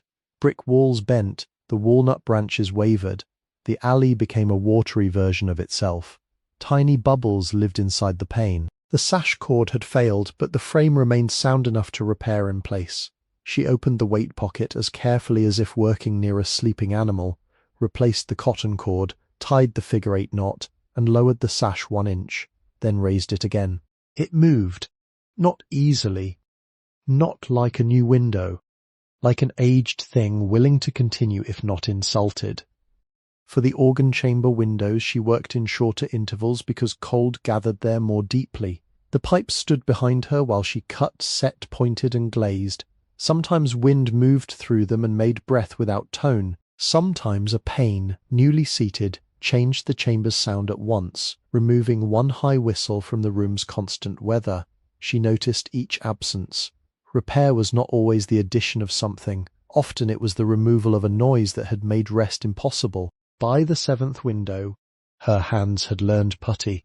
She could roll the cord between her palms, lay it into the rabbet, set the pane without squeezing out too much, drive the glazing points with the stiff edge of the knife, and draw the bevel in one continuous motion.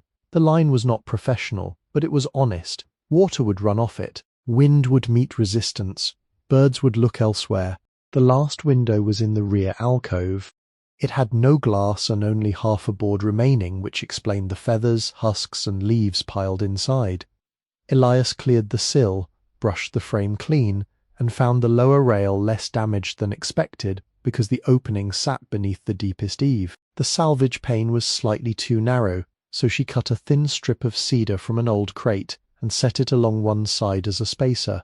Not ideal, marked in ledger, return in spring, as she pressed the final putty bevel.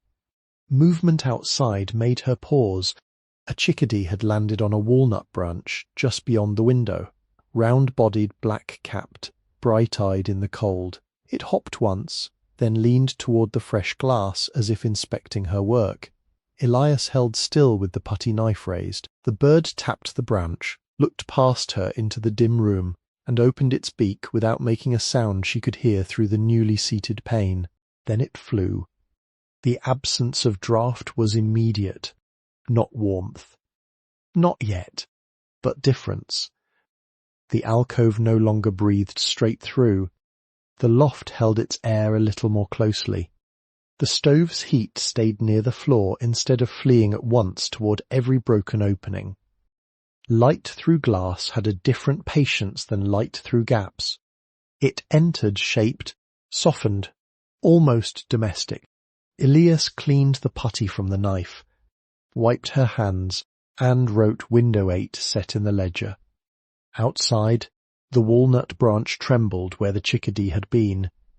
Inside, for the first time, the loft kept silence without the wind tearing holes through it. Late February made the walls visible again. For weeks Elias had looked past them because survival had stood closer. Roof, fire, floor, glass. Now, with wind held back and the stove drawing clean, the damaged plaster announced itself in the slant of afternoon light.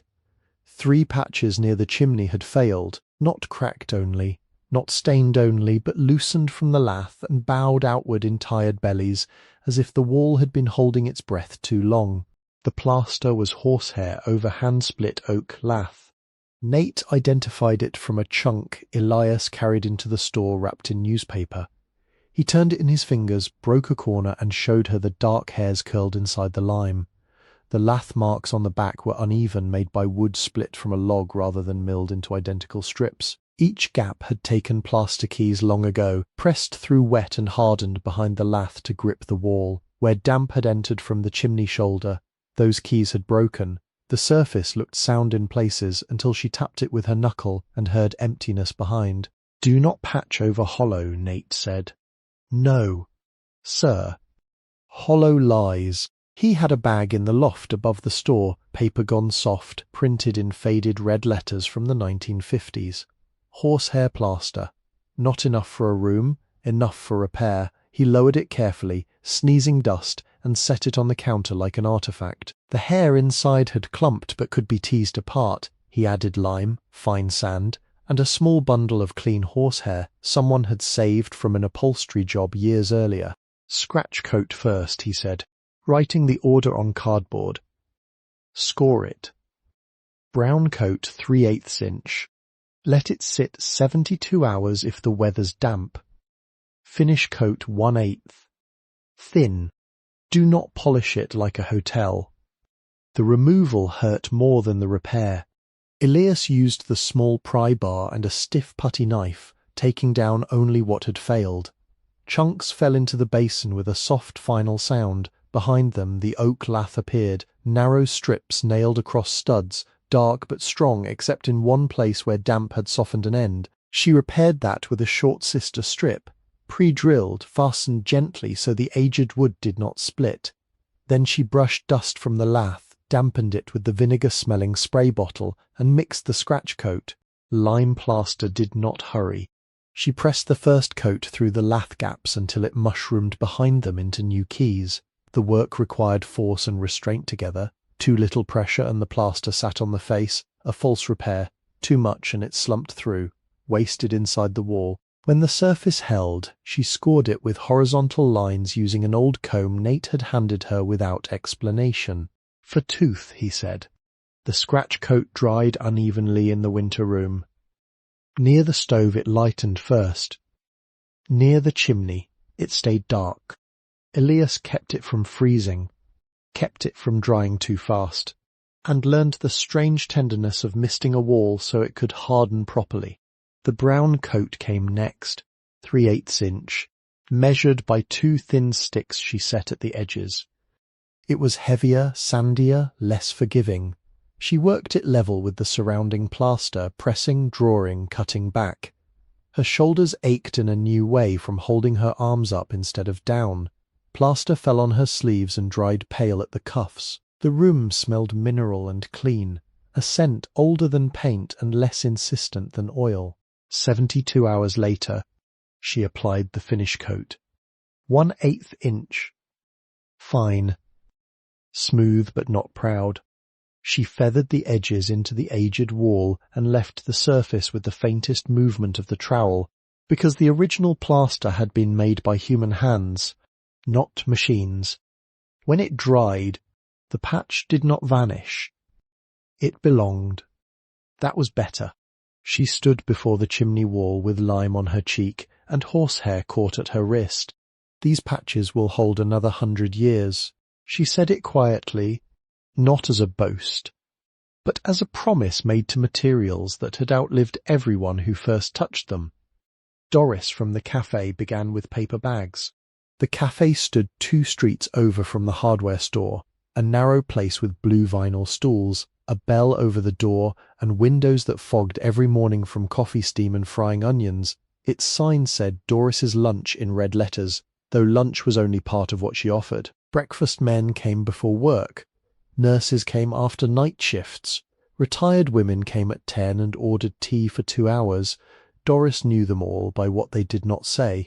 She was broad-shouldered, black-haired despite her age, with reading glasses she wore on a chain, but never used when adding sums. Her aprons were clean in the morning and flour-marked by noon. The first time Elias entered, Doris took one look at her coat, the lime under her nails, and the ledger sticking from her pocket, then said, "Soup's cheaper after 2. I will come back after 2. Doris ladled it then anyway. Payment became a form of argument neither of them named. Elias left coins under the saucer. Doris returned half by claiming the soup had been yesterday's. Elias washed cups once when the dishwasher broke. Doris pretended not to notice, then packed 2 rolls in a paper bag and set them beside the door just as Elias was leaving. After that, the bags appeared on the loft doorstep. Not daily, not predictably, that would have made refusal too direct. A bag on Tuesday with onion rolls and a bruised pear, a bag on Friday with soup in a jar wrapped in newspaper, Once a square of gingerbread, dense and dark, with wax paper folded around it and tied in string. Each bag was set behind the service door, protected from snow by the threshold. Rufus never touched them. That too felt arranged. Elias tried to pay. Doris put both hands on the counter. No, I can. In candles when the shop reopens. It is not a shop. Not yet. The words entered Elias more quietly than encouragement would have. Doris did not ask what she was making. She did not ask when the organ would play, or whether the county had allowed residence, or why a woman with soot in her hair slept above a burned chapel. She gave food as if she were stocking a shelf that would someday return light. Caleb appeared in the alley with a splitting maul and a red Schwinn bicycle. He was 16 or near it, all wrists, elbows and watchful eyes, with brown hair falling into his face and a habit of speaking toward objects rather than people. Elias had seen him sweeping in Nate's store. She had not expected him behind the chapel on a Saturday morning, leaning his bicycle against the chain-link fence, a canvas schoolbag slung across his chest. "My mother said," he began, then stopped. Elias waited because waiting was often the kindest way to help a shy person cross a sentence. "My mother said you needed kindling." The maul looked too large for him until he lifted it. Then his body changed. He set a split section of pallet wood upright on the chopping block. Nate must have sent, raised the tool, and brought it down clean through the grain. The sound cracked along the alley. Rufus barked once, impressed against his will. "You do not have to do that," Elias said.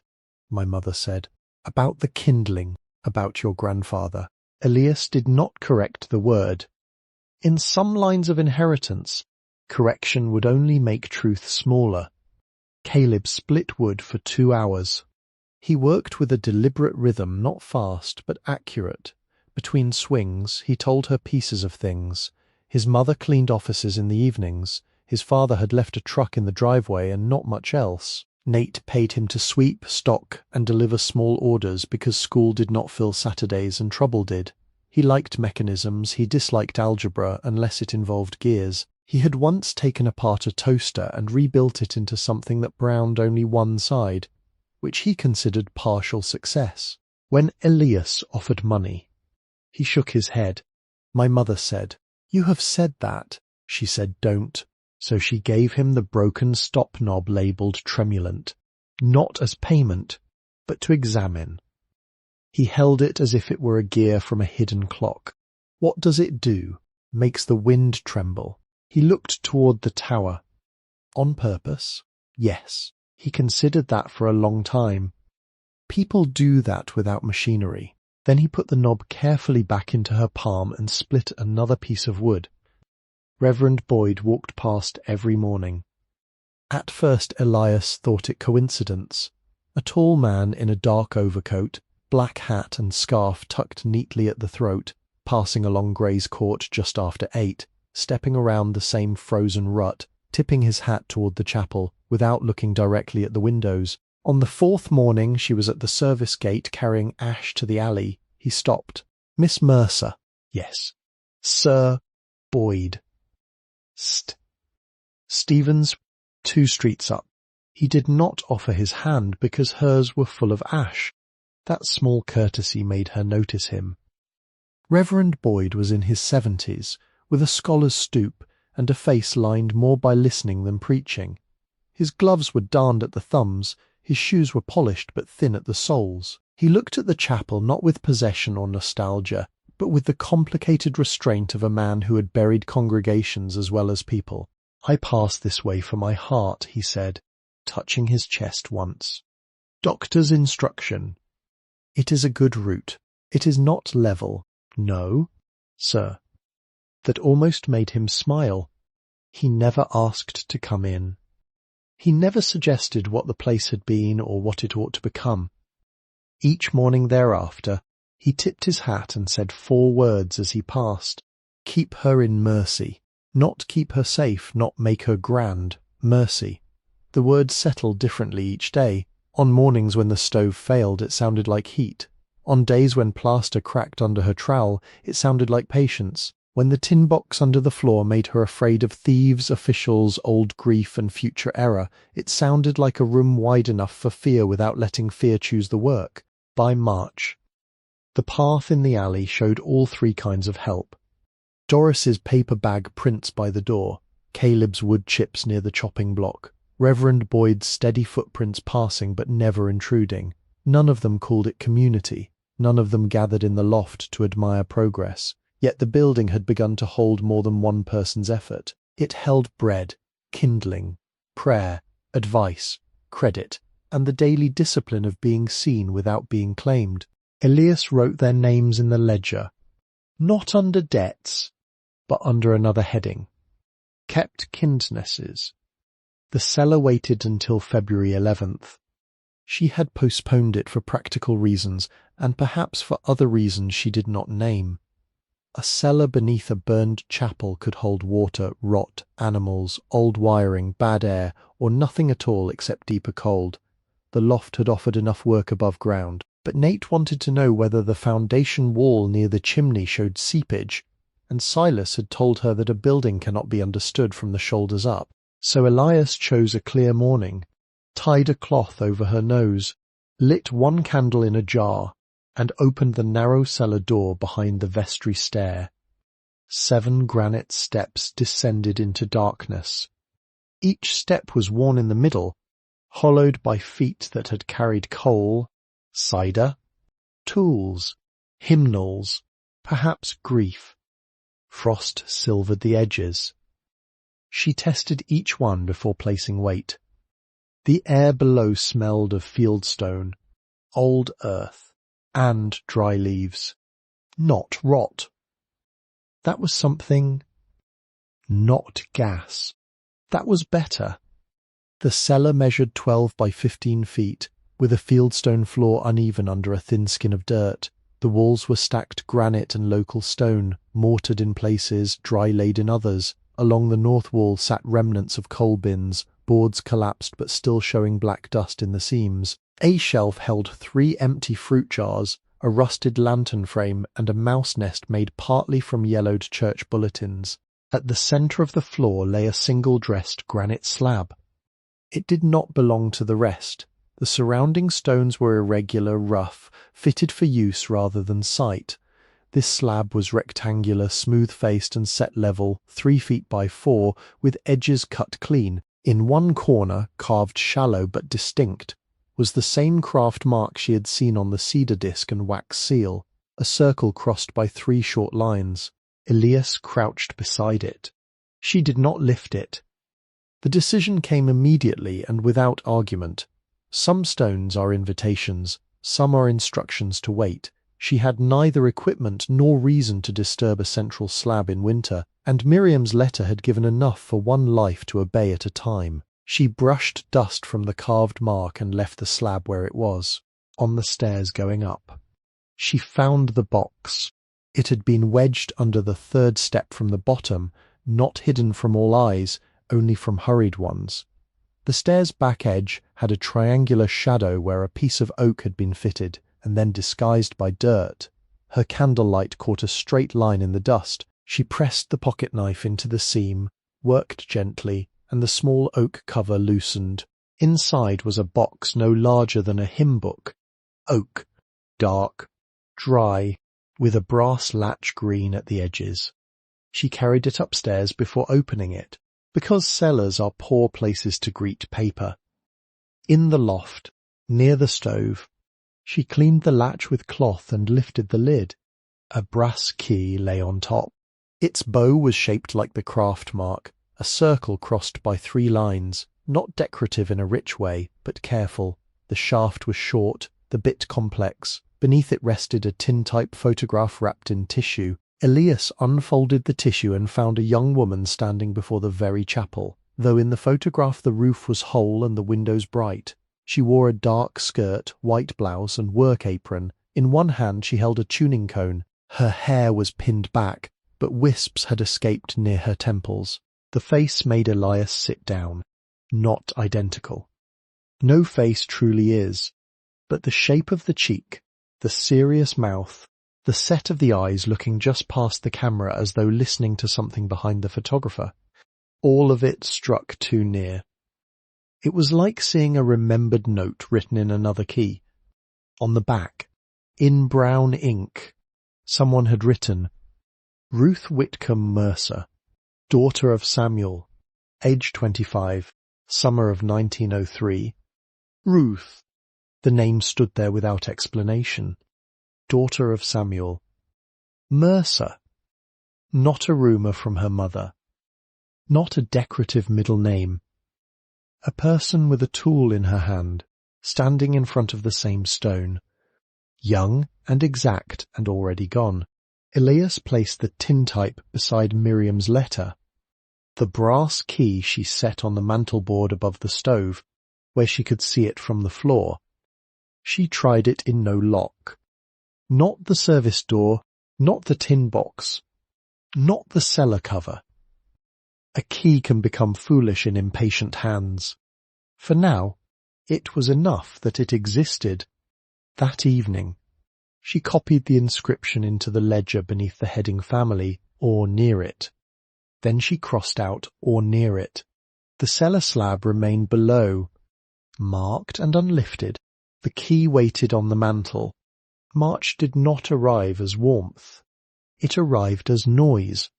Snow retreated from the alley in dirty ridges, and water began speaking from every roof edge, downspout, gutter, crack, and stone seam. The creek beyond the lower streets grew loud with snowmelt, brown and quick, carrying twigs, bottle caps, and winter's loose refusals toward the bay. Walnut catkins appeared before leaves, small and greenish, hanging from branches that had looked dead only a week earlier. The air smelled of thawed earth, wet brick, and something metallic released from melting snow. The loft changed under longer light. The patched plaster dried pale. The oiled floor held a dull glow. The repaired windows blurred and brightened with passing weather. Dust remained in corners, and the organ chamber still stood far from restoration. But the room no longer seemed to be losing itself each night. It kept heat better. It kept papers dry. It kept silence without surrendering to emptiness. Elias had thought. Through the hardest cold, that spring would mean beginning the craft at once. Not the organ. She knew better than that. The instrument would require study, materials, help, and seasons. But the smaller work, valve leather, bellows samples, solder practice, perhaps one small pipe repaired on the bench. She had imagined laying Miriam's patterns out in April sunlight and cutting sheepskin with the old knife while the city thawed below. When April came, she did not begin. The decision was not fear, though fear sat nearby. It was order. The roof patch needed inspection after snowmelt. The chimney crown still required proper spring work. The cellar needed ventilation. The organ chamber needed cleaning before any piece could be repaired without grit entering places. Grit should never go. More importantly, her hands needed practice on materials that did not matter yet. She took one coin from the cloth packet, a worn $50 chosen not for value, but for permission, and brought it to Nate. I need to know what this is worth before I spend it. He examined it under the magnifying visor, then looked at her over the lenses. Worth more kept than spent. I need leather scraps, glue, and copper offcuts. Then spend a worse coin. She did. With the proceeds, she ordered small sheepskin pieces, hide glue, a thermometer, flux, solder, and scrap copper. Not enough for a full repair, enough for mistakes. She practiced on samples in the front room, cutting strips, warming glue to the proper temperature, pressing seams under boards weighted with bricks, soldering short copper joins until the bead lay flat and clean. Most early attempts failed. She kept them all, labelled by error. Too hot. Too wet. Rushed fold. Dirty seam. Good enough was not good enough for the organ. It was, however, good enough for learning. By late April, the walnut tree had begun to leaf. Doris asked once whether the candle shop would open by summer, and Elias answered honestly that it would not. Doris nodded as if that pleased her more than a false promise. Caleb brought a small gear from a broken clock and asked whether wind could be made to pulse mechanically. Reverend Boyd continued past each morning, slower now that ice no longer threatened his footing. The brass key stayed on the mantel. The tintype stayed wrapped beside the letter. The granite slab remained untouched. And in the organ chamber, the pipes stood in spring light, damaged, patient, and no longer abandoned. The house was patient. So was she? 2 winters later, in December 2024, Elias completed the first piece of work that could honestly bear the old mark. It was not large, not profitable in any immediate sense, not the restored voice of the organ which still waited behind careful staging, labelled trays and a growing stack of drawings. The finished object was a small practice bellows made of pine, sheepskin, linen tape, hide glue and 2 hand-cut valves that opened and closed with a clean, modest breath. She had built failed versions before it, one that wheezed at the corner, one that cracked along a fold, one whose glue line shone too thick and ugly, one that held wind but spoke of haste in every edge. This one held. She tested it on a narrow bench in the front room, while snow fell beyond the restored windows. A strip of tissue tied above the outlet lifted, trembled, and settled in a rhythm steady enough that she set down her pencil and simply watched. The bellows did not announce itself. It breathed. That was all. That was enough. She heated the small iron stamp Nate had helped forge from brass and steel, the craft mark copied from the cedar disc, the wax seal and the key bow circle 3 lines, wind-given shape. When the metal had warmed, not red-hot, only hot enough to darken wood without scorching it, she pressed it into the underside of the pine frame. The mark appeared clean. Elias lifted the tool and let the room remain still around what had happened. The restored interior by then had become a place no inspector from the first file would have recognized without looking twice. The roof still carried its winter patch, but proper slate had replaced the worst temporary seams on the sheltered side. The chimney crown had been rebuilt in spring with lime mortar and a better cap. The floors held their dark honey and mahogany glow under braided rugs Doris had found in her sister's attic. The plaster wall near the chimney carried 3 visible patches, pale and honourable. The windows opened and closed with cotton sash cords that moved over cleaned pulleys. Shelves lined the alcove, holding labelled jars of screws, glue, leather scraps, reed tongues, and saved fragments from the building. The organ chamber remained a workshop and a sanctuary without pews. Pipes were no longer scattered. They stood in racks Caleb had helped build from salvaged oak. Bent mouths had paper tags. Wooden stopped pipes rested on padded supports. The wind chest had been cleaned but not yet fully opened. The bellows ribs were braced, awaiting leather. Miriam's manuscripts lay in an archival box on the highest shelf, copied by hand once, then once again, because paper should not be trusted to a single life. The brass key found its lock on a thawing day after the second winter's first hard freeze. Elias had been trimming dead suckers from the base of the walnut tree when the low sun struck the horseshoe differently. For nearly 2 years she had greeted the iron without asking it for anything. The tree had grown around it with the slow appetite of living wood. But that afternoon a line of green metal appeared under a ridge of bark, not iron, not nail, brass. She fetched a soft brush, the pocket knife, and the key from the mantel. She did not cut living bark. She cleared dirt, old moss, and the dry edge of a fold where the tree had swallowed around a small plate set beneath the horseshoe. The plate was brass, darkened, almost black, with the same circle and 3 lines engraved at its centre. At the lower edge was a keyhole so narrow it looked like a crack. The key entered with resistance. She did not force it. She breathed on the lock, warmed it between both hands, and tried again. This time it turned.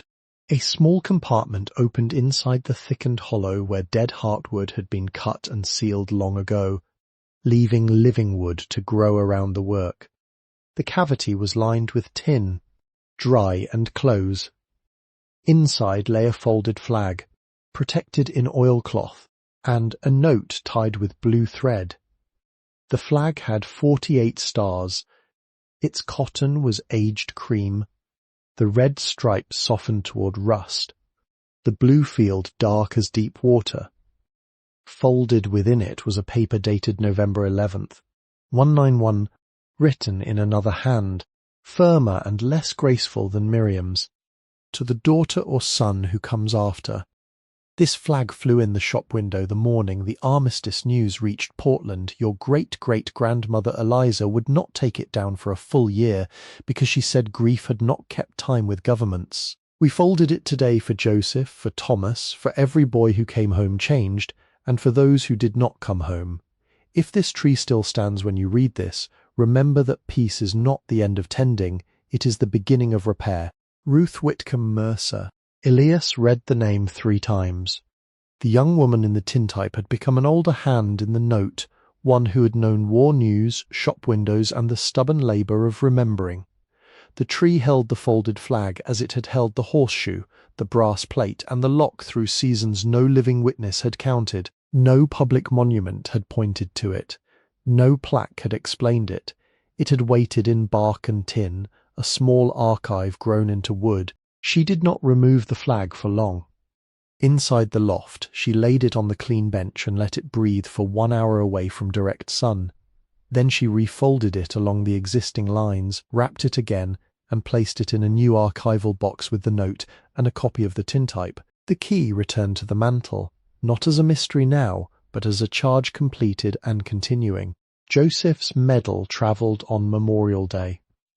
Elias had spent weeks confirming the name with Reverend Boyd's help, then with Mrs. Barrow's archives, then with a veteran's record kept in Augusta. On May 27, 2024, she carried the medal to Eastern Cemetery in Portland, where older stones leaned under grass and sea air. Joseph's name was not on a grand marker. It appeared in a family plot whose letters had softened under lichen. She did not make a speech. She cleaned the stone with water and a soft brush. She set the medal, still wrapped in blue wool, on the grass before the marker for 1 hour, while flags moved in the breeze around the cemetery. Reverend Boyd stood at a distance. He removed his hat. Elias spoke the name once, clearly, as Miriam had asked. Then she wrapped the medal again and took it home, because some objects are honoured by returning as much as by leaving. The money remained mostly where it had been entrusted. At first, fear had made her count it too often. Later, discipline made counting unnecessary, except for the ledger. She spent 3 coins in the first year. 1 lesser silver coin after Nate's correction, 1 wheat penny sealed into the underside of the first repaired window frame as witness, and 1 damaged dime to buy a packet of archival sleeves when the library held a preservation sale. In the second year, she spent 2 more coins on copying fees for military records and on brass stock for the maker's mark stamp. The bills stayed wrapped. Not because she had no need. Need visited daily and learned the room's corners. Roof work cost money. Food cost money. Legal inspections cost money. But she used the cash slowly, and only where the work required survival, repair, or preservation. Every withdrawal entered the ledger with date, purpose, and amount. Every receipt was folded into an envelope marked "Spent for the house." What remained she sealed again inside a new copper-lined chest beneath the safest floor plank, along with a note of her own, for the next one, if there is need. She kept enough in an ordinary bank to avoid making hardship into theatre. Miriam had not asked for suffering. She had asked for care. The shop reopened before Elias called it a shop. It began on Doris's cafe corkboard between a notice for snow tires and a church supper. An index card, cream-coloured, written in Elias's hand. Small bellows, pipe leather, harmonium repair, Kyatt turning work, Mercer and Whitcomb. Inquire by mail. Doris had added, in pencil at the bottom, careful work. The first inquiry came from a school with a foot-pumped reed organ used only at Christmas. The second from a funeral chapel whose harmonium wheezed on the left pedal. The third from a woman in Brunswick who owned a parlour organ her grandmother had played but no one had opened in 40 years. Elias took only what she could do properly. She refused 2 jobs that wanted speed over repair. Word travelled slowly which suited the work. By the second winter, her mailing list had 43 names written in a notebook beside the stove.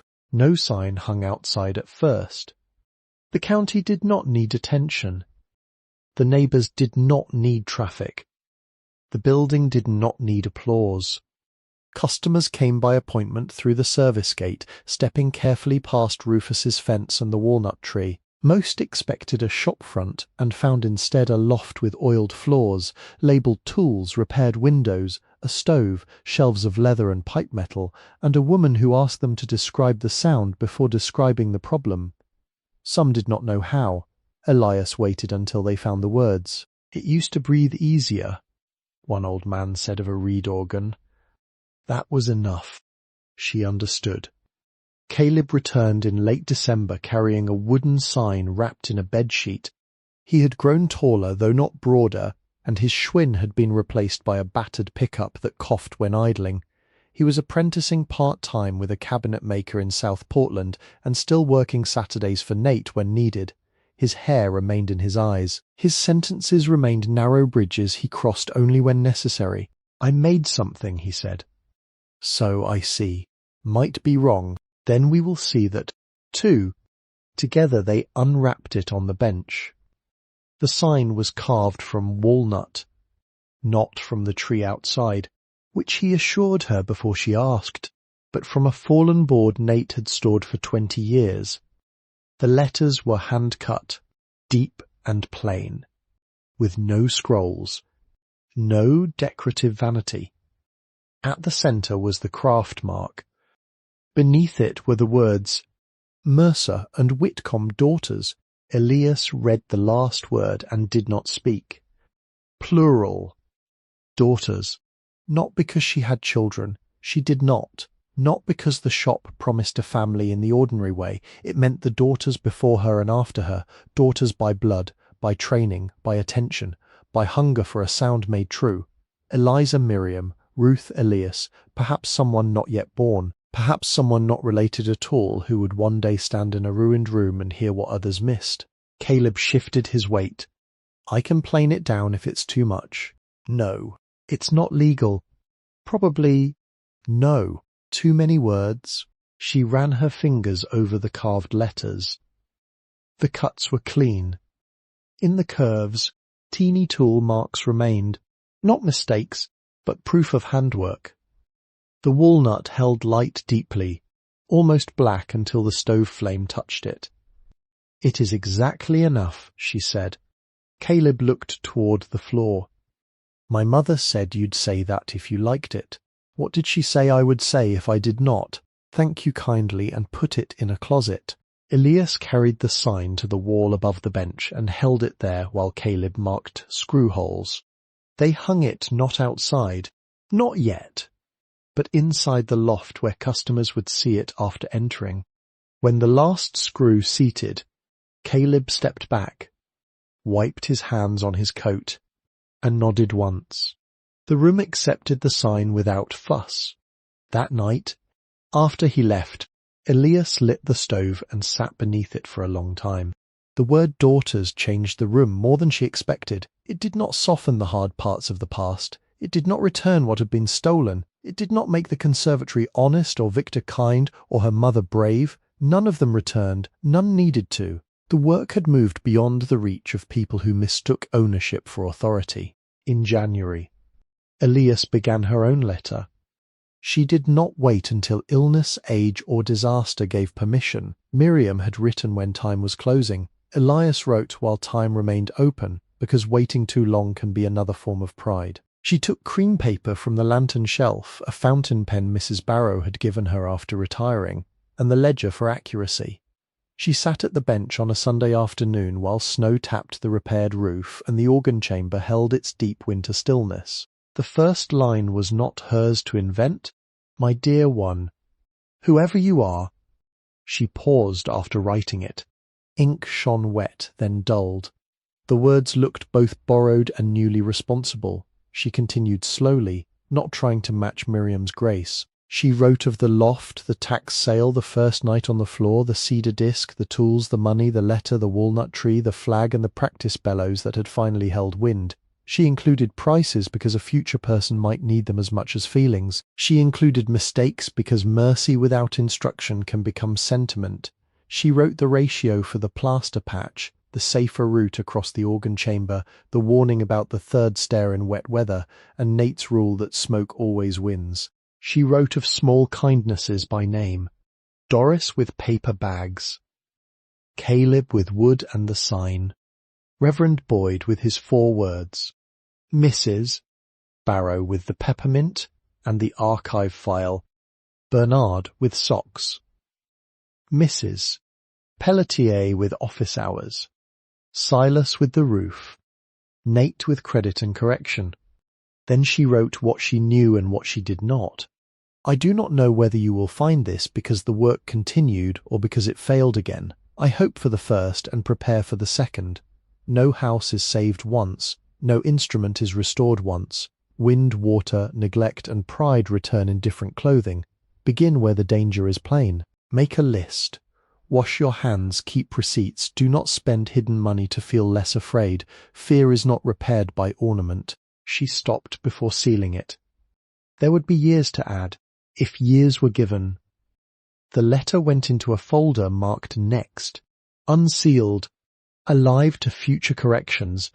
Beside it, she placed copies of Miriam's instructions, Ruth's note, the flag record, the medal record, and photographs of each repair stage. Not to glorify the work, to make it repeatable. On the last page of that first draft, she wrote the sentence she had earned but did not own. Never trust the loudest note. Listen for the one that waits. Outside, January moved through the walnut branches. Inside, the practice bellows rested on the bench, marked and finished. The organ chamber waited beyond the low opening, its great work still ahead, not diminished by delay. The repaired windows held back wind. The stove held fire. The floor held her weight without argument. The pipe organ loft waits. It has always waited. Years earlier, a torn $1 bill with cloudy tape at the corner had passed from Elias's hand to Mrs. Barrow's desk and into the county receipt book. Mrs. Barrow did not send it to the bank. After retirement, when clearing the lower drawer of her desk, she found it clipped to the first copy of the deed, marked in her own handwriting, St. Bartholomew Sale, exact cash. She placed it in a plain envelope and mailed it to the loft. No note, only the $1. Elias kept it in the ledger, pressed between the page where the roof first held and the page where the first bellows breathed. Not framed, not displayed, kept. Some money is meant to be spent. Some is meant to remember the door it opened.